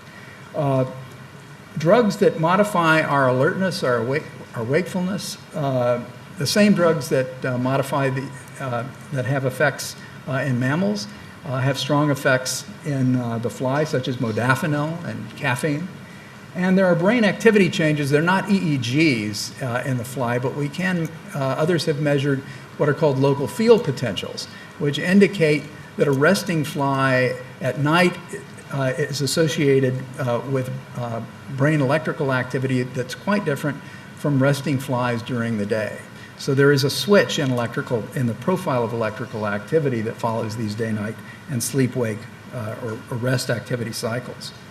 So with all of these things in mind, a postdoc, Nick Stavropoulos, in the lab began to search using a chemical mutagen for mutations that might affect the homeostatic control of sleep. And he found a mutant which he named insomniac because whereas wild-type flies, and here's the results from many thousands of flies in his screen, an average fly sleeps for about 900 minutes a night, or rests for about 900 minutes a night. Insomniac sleeps for only about 300 minutes every night. And you can see that here. You can see it plotted here. And you can see what the activity pattern looks like for insomniac in a light-dark cycle versus a wild-type fly, where we have much more activity that's spread over both the day and the night.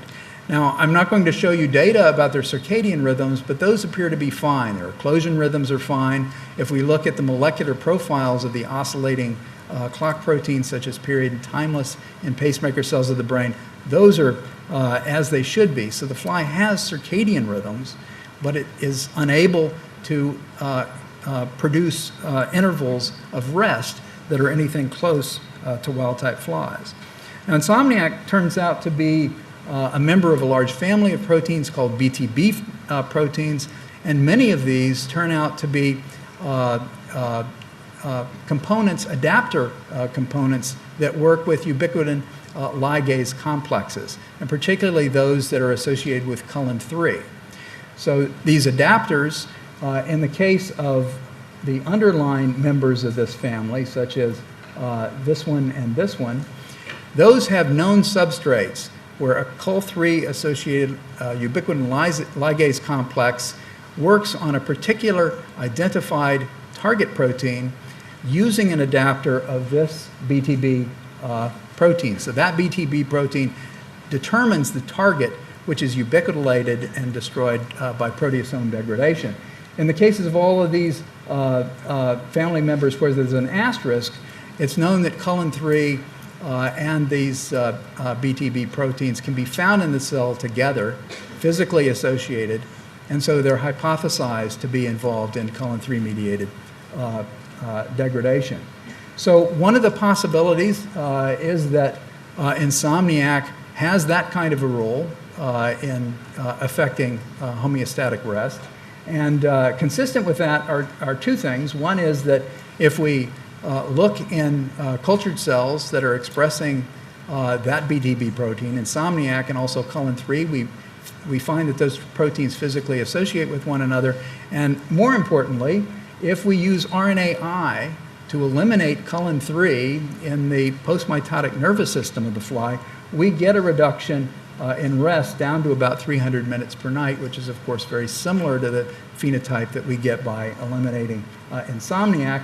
A second component of these ubiquitin ligase complexes, NED8, also when affected with RNAi or suppressed with RNAi, also produces a reduction in the level of sleep. So we think insomniac may work by bringing these ubiquitin ligase complexes, or bringing to these ubiquitin ligase complexes some yet to be identified target protein whose abundance is critical to whether the animal is sleeping or waking. So given those successes, the second postdoc in the lab, Dragana Ragulja, decided to do an RNAi-based screen. And this is taking advantage of the fact that in Japan, the National Institutes of Genetics has created 11,000 UAS RNAi lines. And in Vienna, the Vienna Drosophila Research Institute, another 22,000 lines. Between these two sites, we have enough RNAi-specific lines to cover most of the protein coding sequences in the genome, of which there are about 13 to 14,000. So Dragana's strategy was to use a promoter that caused these RNAis to be expressed only in postmitotic neurons and ask one by one, as she marched through 4,000 of these constructs, do any affect the level of rest in the animal.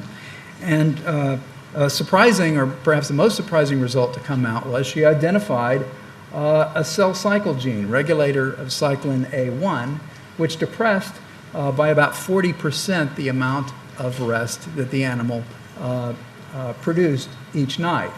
So here we see the level, the average level of rest for a regulator of cyclin A1 RNAi compared to two wild-type controls. And importantly, there's a scatter in the amount of rest that the strain produces. But even when you look at flies that have about the same amount of rest as wild-type flies, there's still a failure to consolidate that rest into single continuous intervals.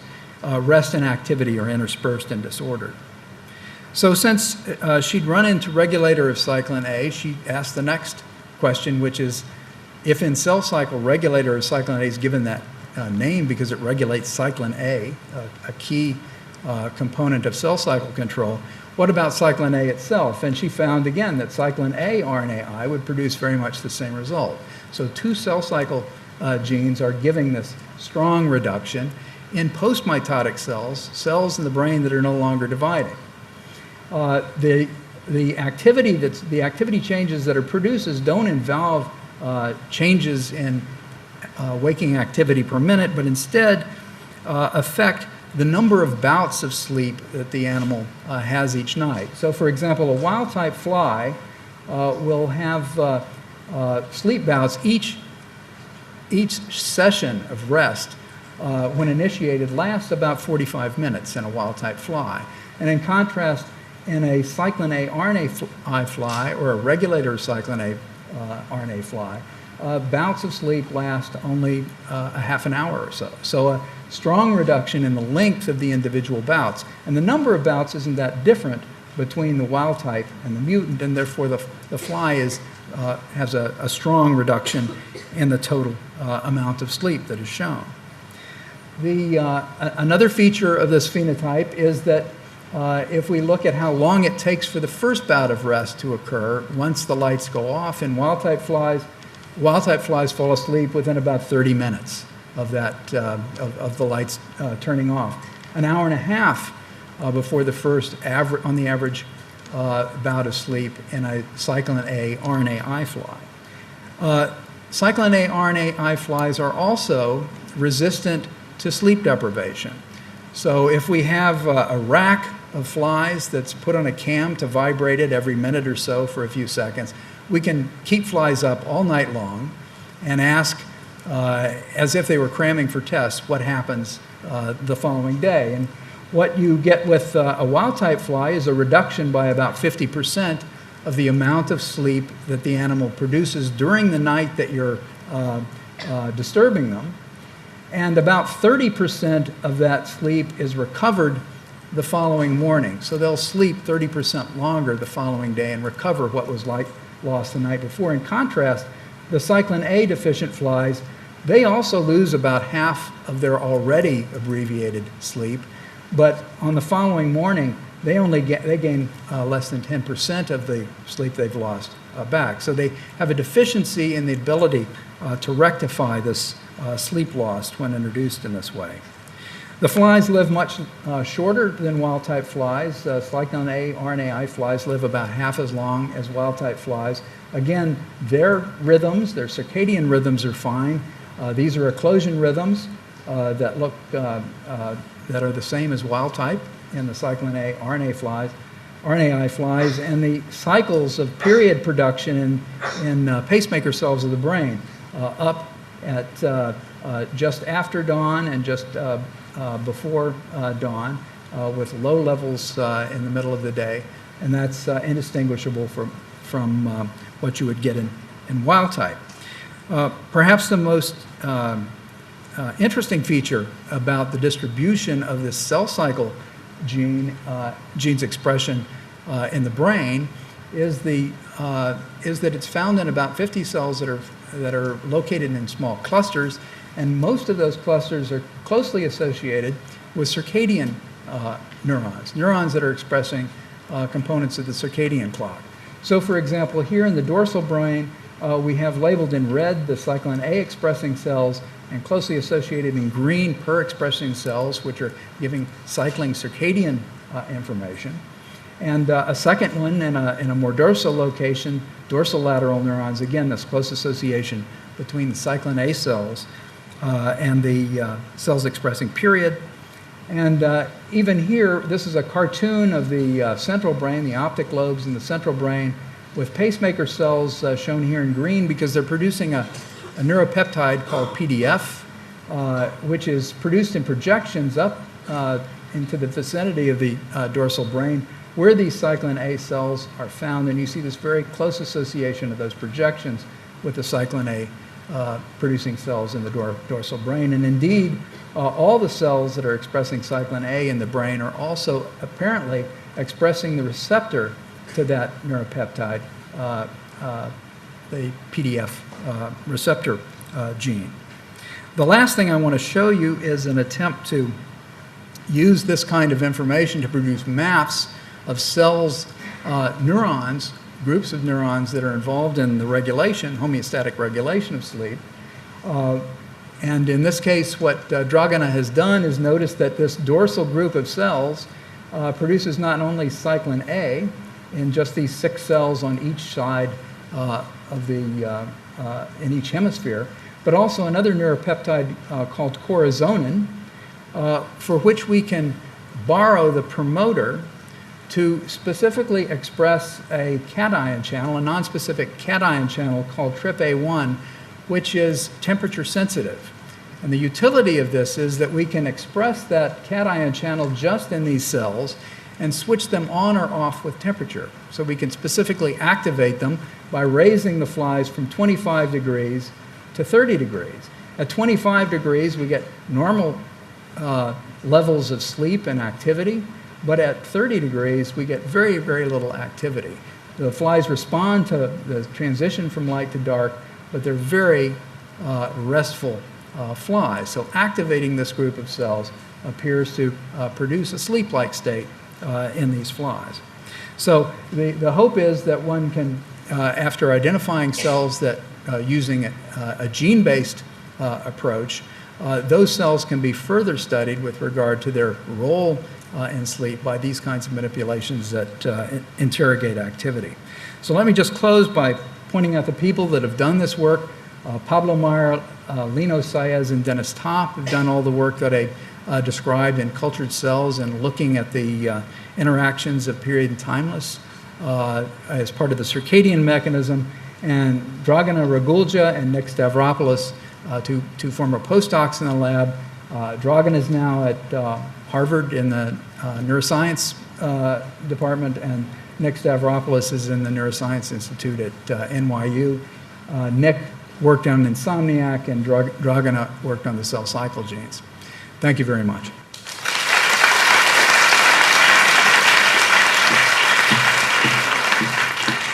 Thank you, Professor Yang. Could you please stay for the Q&A session?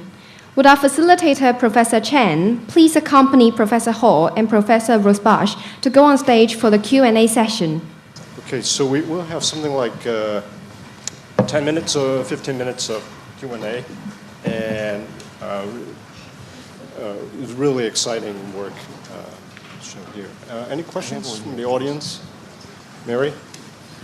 Hi. I'm Mary Wei at the School of Biomedical Sciences. I'm wondering, the insomniacs, do they have a learning problem? Because sleeping is supposed to consolidate memory. So if they sleep less, do they have problem remembering things? Yeah, that's a great point. I don't know about insomniac yet. We've not tested insomniac for learning and memory, and we're just setting up the kinds of assays to look at learning and memory in the lab. Fortunately, we've got new people in the lab that come from that kind of background.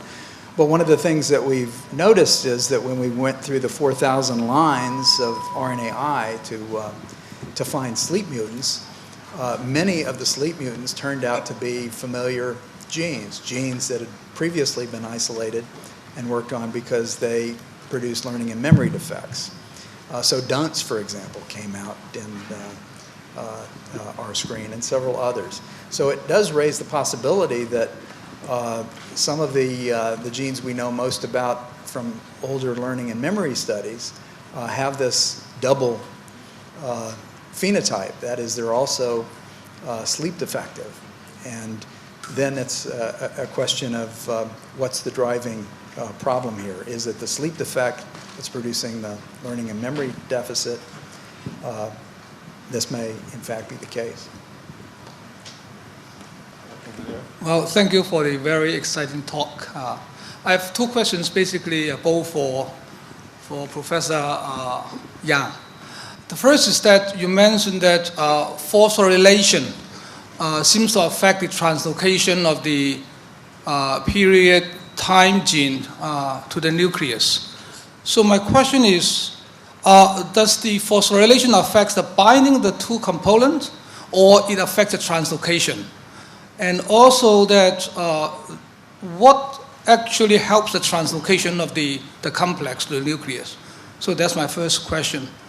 The second question is that, do you know of any naturally occurring mutation of either the period or the time gene in flies or in human? In fact, I'm more interested in human. Yeah.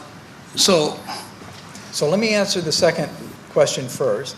I'd mentioned before Lou Potachik and Yingwei Fu at UCSF, and they've been for several years working on families that have a disorder called advanced sleep phase disorder.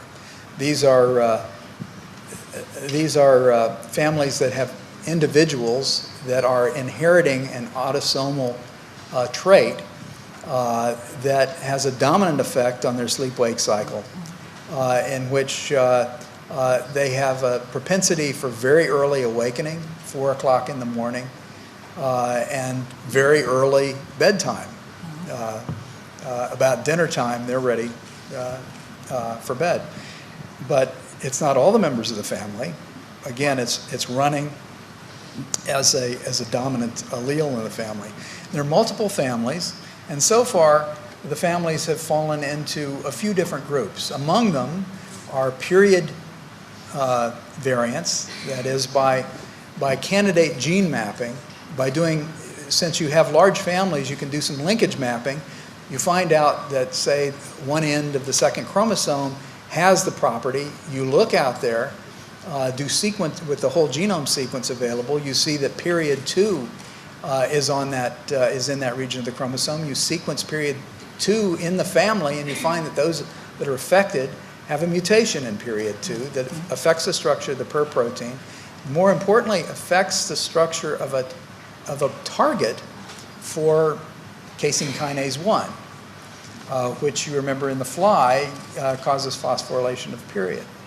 Other families are mutant for casein kinase 1. So in humans, we now have naturally occurring mutations that are associated with families with this disorder that affect these two genes, and evidently in unpublished work, additional genes from the clock as well. The first question was about phosphorylation, and is it interfering with the ability of the two proteins to come together? And we know that when we change all of those to alanines, all the sites that we've recognized, and we don't think we're changing all the sites of phosphorylation. We've focused on 5. When we change all 5 to alanines, the proteins are still combining, and they're still getting to the nucleus, but they stay in the cytoplasm for extra hours. And in fact, the number of extra hours can be pretty extraordinary. If we change them all to alanines, we're in vivo, the proteins move into the nucleus with about a 12-hour delay relative to wild type.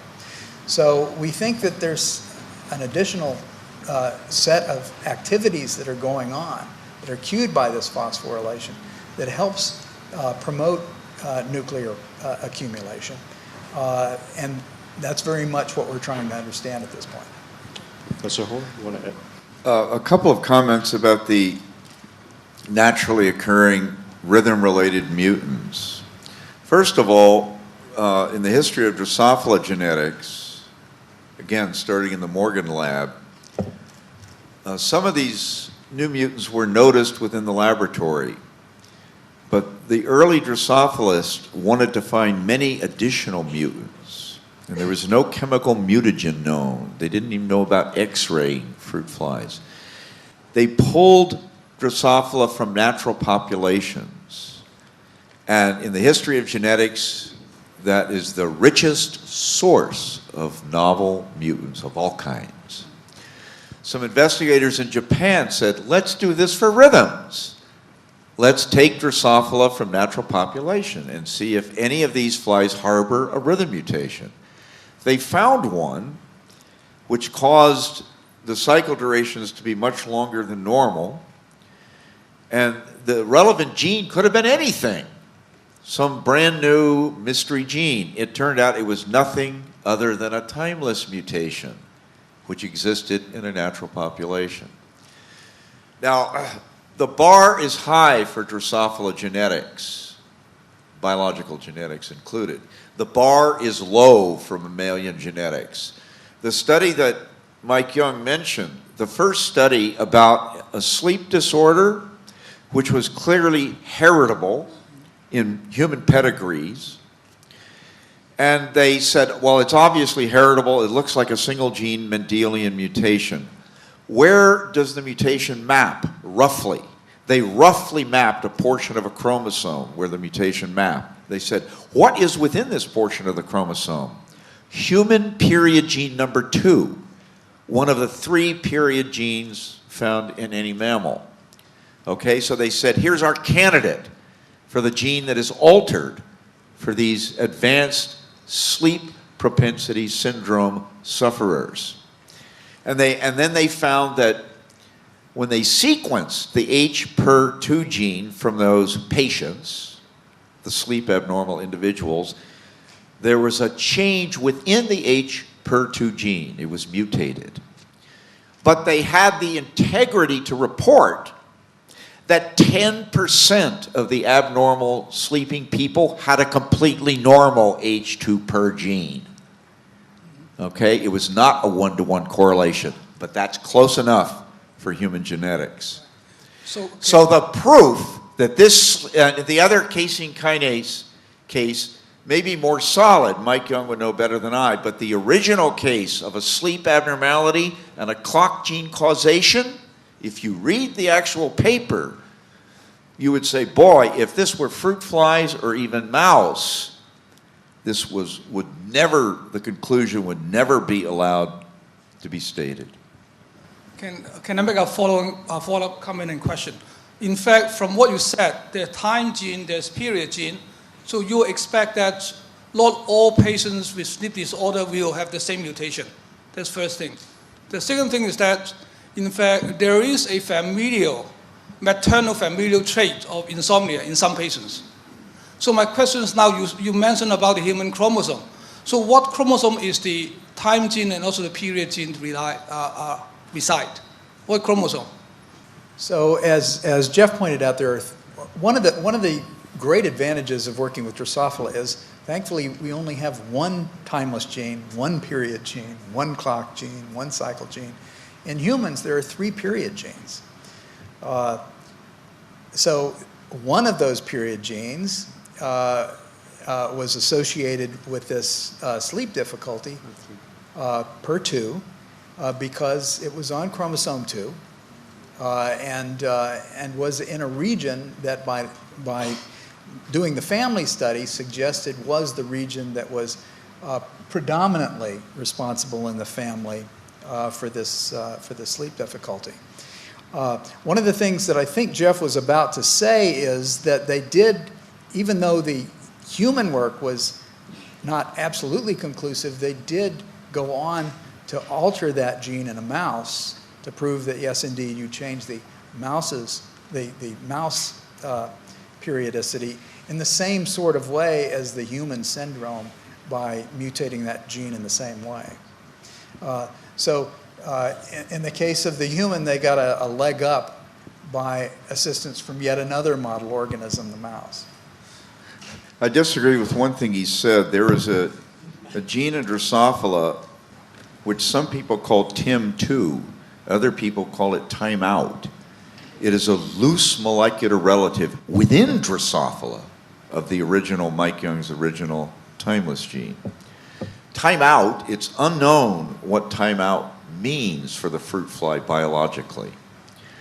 A relative of timeout in Drosophila has been identified and manipulated in mouse.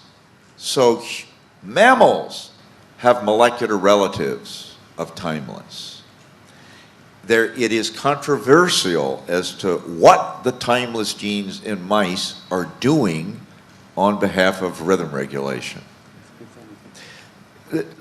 Michael just said, if anything, it's controversial. Some people think that they're doing something materially influential. Other people think that they're doing, the timeless genes in mammals, nothing.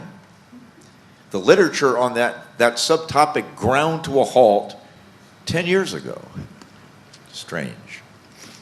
We'll take more questions. What is the mechanism by which Per and Tim shut down the clock and the cycle? So there's a simple answer, which is at least partly true, and then there's a more complicated landscape, which is much less certain. So the simple answer is that there is a direct physical interaction between at least period, and perhaps period and timeless, and clock and cycle. And the best experiment, or the best piece of information, is that physical interaction forms a stoichiometric complex in which there's one molecule of clock, one of cycle, the heterodimer, and one molecule of period. And that complex is very stable and is present at opposite times from when transcription is maximal. So that's really an inhibitory complex which prevents, I should say, this has not been shown in vitro biochemically, but very likely prevents the binding of clock and cycle to DNA. That's the positive case. What's a little less certain is whether period and timeless have an on-DNA function and, for instance, contribute to the winding down, or from your perspective, the winding down of transcription quantitatively through the night as transcription starts to decrease. So the role of per and timeless in that dynamic feature of transcription is less certain. Could be very important, could be less important, could be indirect. One more comment, which I vaguely remember. At the time when the period gene and the timeless gene were characterized descriptively by nucleic acid sequencing, one of the many things that was uninterpretable for either protein was the lack of any apparent DNA binding motif. And so the first explanation Michael just described, the simple, most hopeful or optimistic overall scenario, is that the period protein, for example, is a transcription factor because it in effect poisons positively acting transcription factors. And that notion, which still has at least partial meaning even now, that notion was connected with some very early studies in Drosophila and mouse that had nothing to do with behavior or rhythms. The identification of transcription factors influencing mammalian development and Drosophila development, separate factors, were the proteins. The transcription factors do not demonstrably associate with DNA. The proteins associate with other transcription factors and dramatically modulate the activity of the latter. So they're indirectly acting as transcription factors, not apparently by nucleic acid associations. Two quick questions. So first, in which cell types are those proteins functioning? Are they in specific subpopulation of neurons, or are they in all universally in all cell types? And second, what's the percentage of the genes that show circadian like expression pattern, like in the genome? Like, what's the percentage of genes show that type of pattern? So let's see.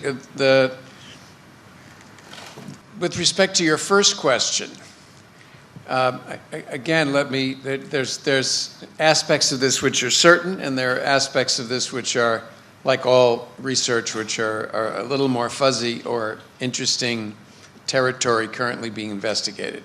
So the first answer seems to be, or the first pass at an answer seems to be that most tissues in all animals, many tissues, maybe most tissues, a couple of exceptions, have this dynamic feedback loop operating and show transcriptional oscillations. So that's true in the mouse.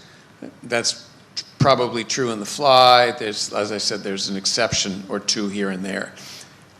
Number two, a large fraction of the genome seems to be under circadian control, and that fraction seems to get larger and larger as the methods get better and better. In other words, as the genomic assays get more sophisticated and get quantitatively more reliable, the fraction of the genome gets higher. That's why I said that up to 50% is now estimated to be under circadian control. That number might be 5% in one tissue, 10% in another tissue, 11% in another tissue. And when you add it all up, because most of the genes that are under circadian control, with the exception of this small number of core clock genes, which are universal, most of the other ones, or many of the other ones, are tissue specific.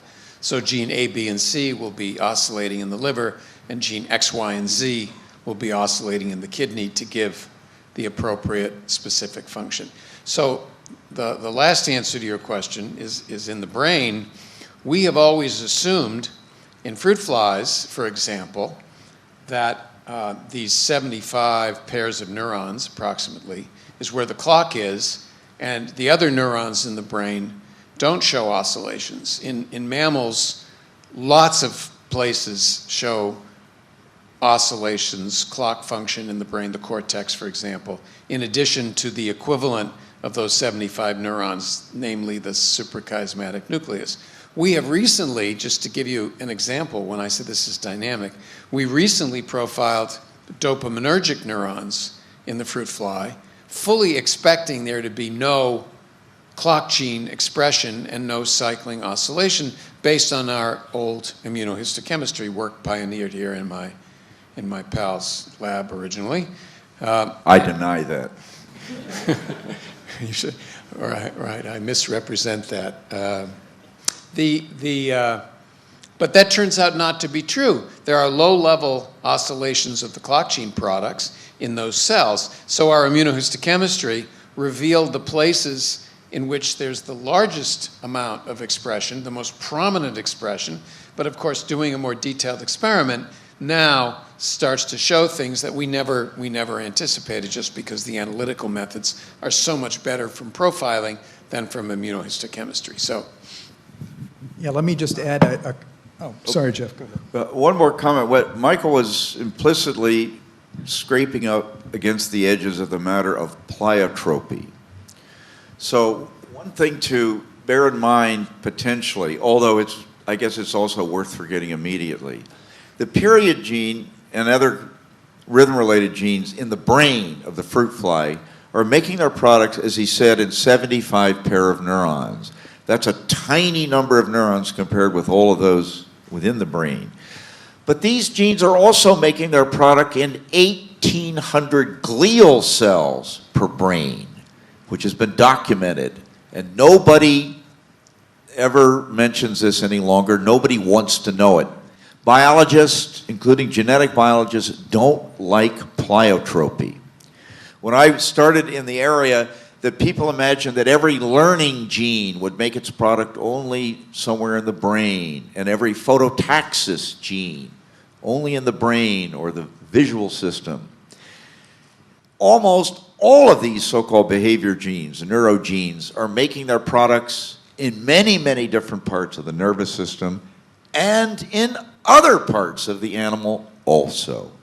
And that's one reason why all these cycling rhythm-related genes have been so heavily analyzed now for at least 10 years of time, is because these so-called clock genes are not limited in their product generation to the nervous system. They're not found in every cell type in every tissue. But these gene products are found in almost all tissue types within a given animal, including Drosophila and also mammals. Yeah, let me just add an additional complication, but I think an interesting one. It's recently been shown that some circadian clocks are facultative. They can be induced to run by changing environmental conditions. For example, your intestinal epithelial cells are ordinarily rhythmic due to autonomous circadian clocks. Those clocks apparently only run if your gut contains microbiota. If you have a germ-free animal, a germ-free mouse, those intestinal epithelial cells don't display clock activity. You may have some of the clock components being expressed, but they're not expressed as a clock. They're not oscillating, they're not producing clock output. Introduce microbiota, and those clocks start ticking. So this raises the possibility that in many of these places where we see clock products being made, there may be certain conditions, certain environmental conditions under which a clock is expressed in those cells. That certainly is the case in the intestine in mammals. Very quick question. When does this gene control start to work at newborn, in particular in human, or it needs time to develop? I didn't understand the first part of the question. When during the life cycle? Yeah, so the first part of the question is, when during development do these clocks start ticking? So many years ago, Amita Sehgal, when she was a postdoc in the lab, did an experiment in which she asked, if I give a light-dark cycle to a developing Drosophila very early in its lifetime, how early can I go and then keep the animal in constant darkness for the rest of its life and ask, when do I first see evidence that the light-dark cycle at that early stage of development gives me a circadian rhythm with a predictable phase? And she found that right at the end of embryogenesis, the animal appeared to respond to those light-dark cycles and show evidence that it had a circadian clock at the time the light was shown. Problem is, there could be a clock, but the photoreceptors might not be active. In mammals, there's a very good chance that you have circadian clocks running in the fetus, but you're in an oscillating system. The child is not developing ectopically or outside the parent as it is in an insect. And so it becomes very difficult to say what's mom and what's the child. So much less understood.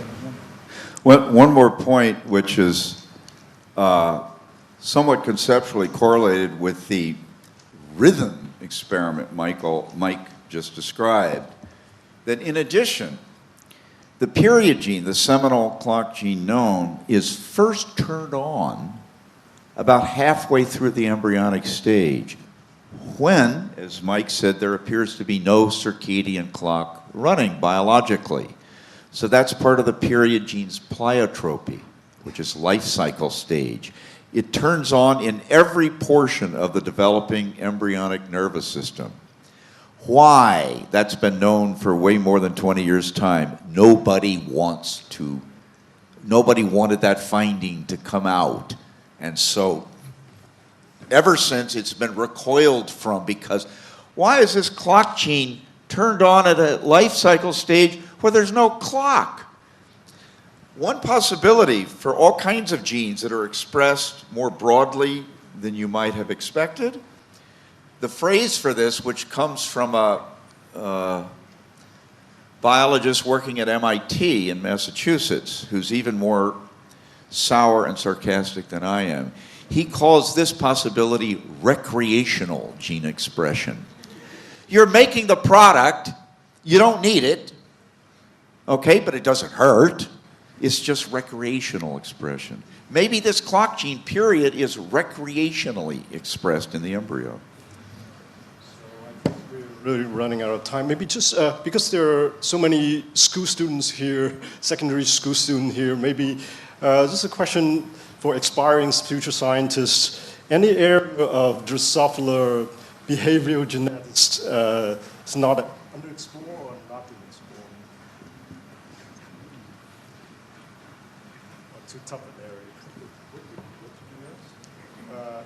Any area in behavioral genetics, like psychiatric diseases or any area like that, for future young scientists? Drosophila is claimed to be in public every week for 20, 30 years. It is a model system for every conceivable kind of behavior, including it as a model for psychiatric disorders and other mammalian maladies, nervous system maladies.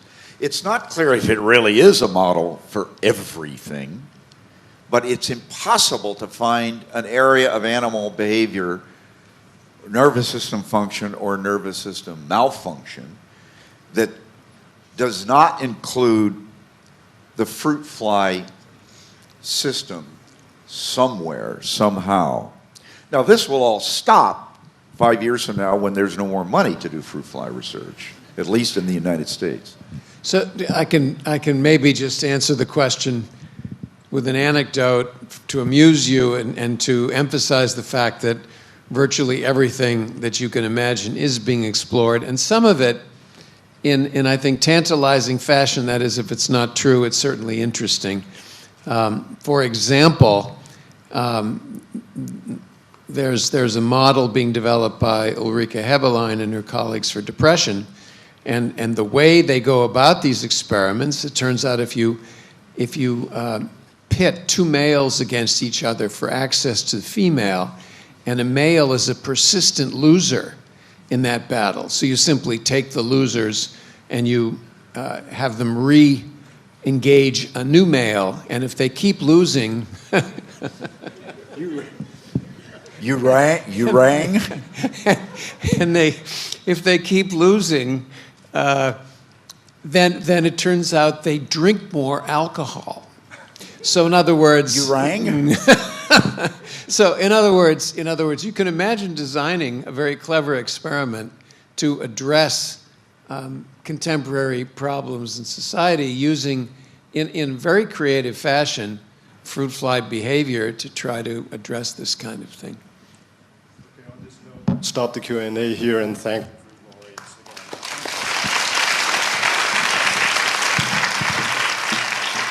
Thank you, professors. We shall now call upon Professor T.F. Falk, Pro-Vice Chancellor of the Chinese University of Hong Kong, to present the souvenirs to the show laureates. Professor Falk, please.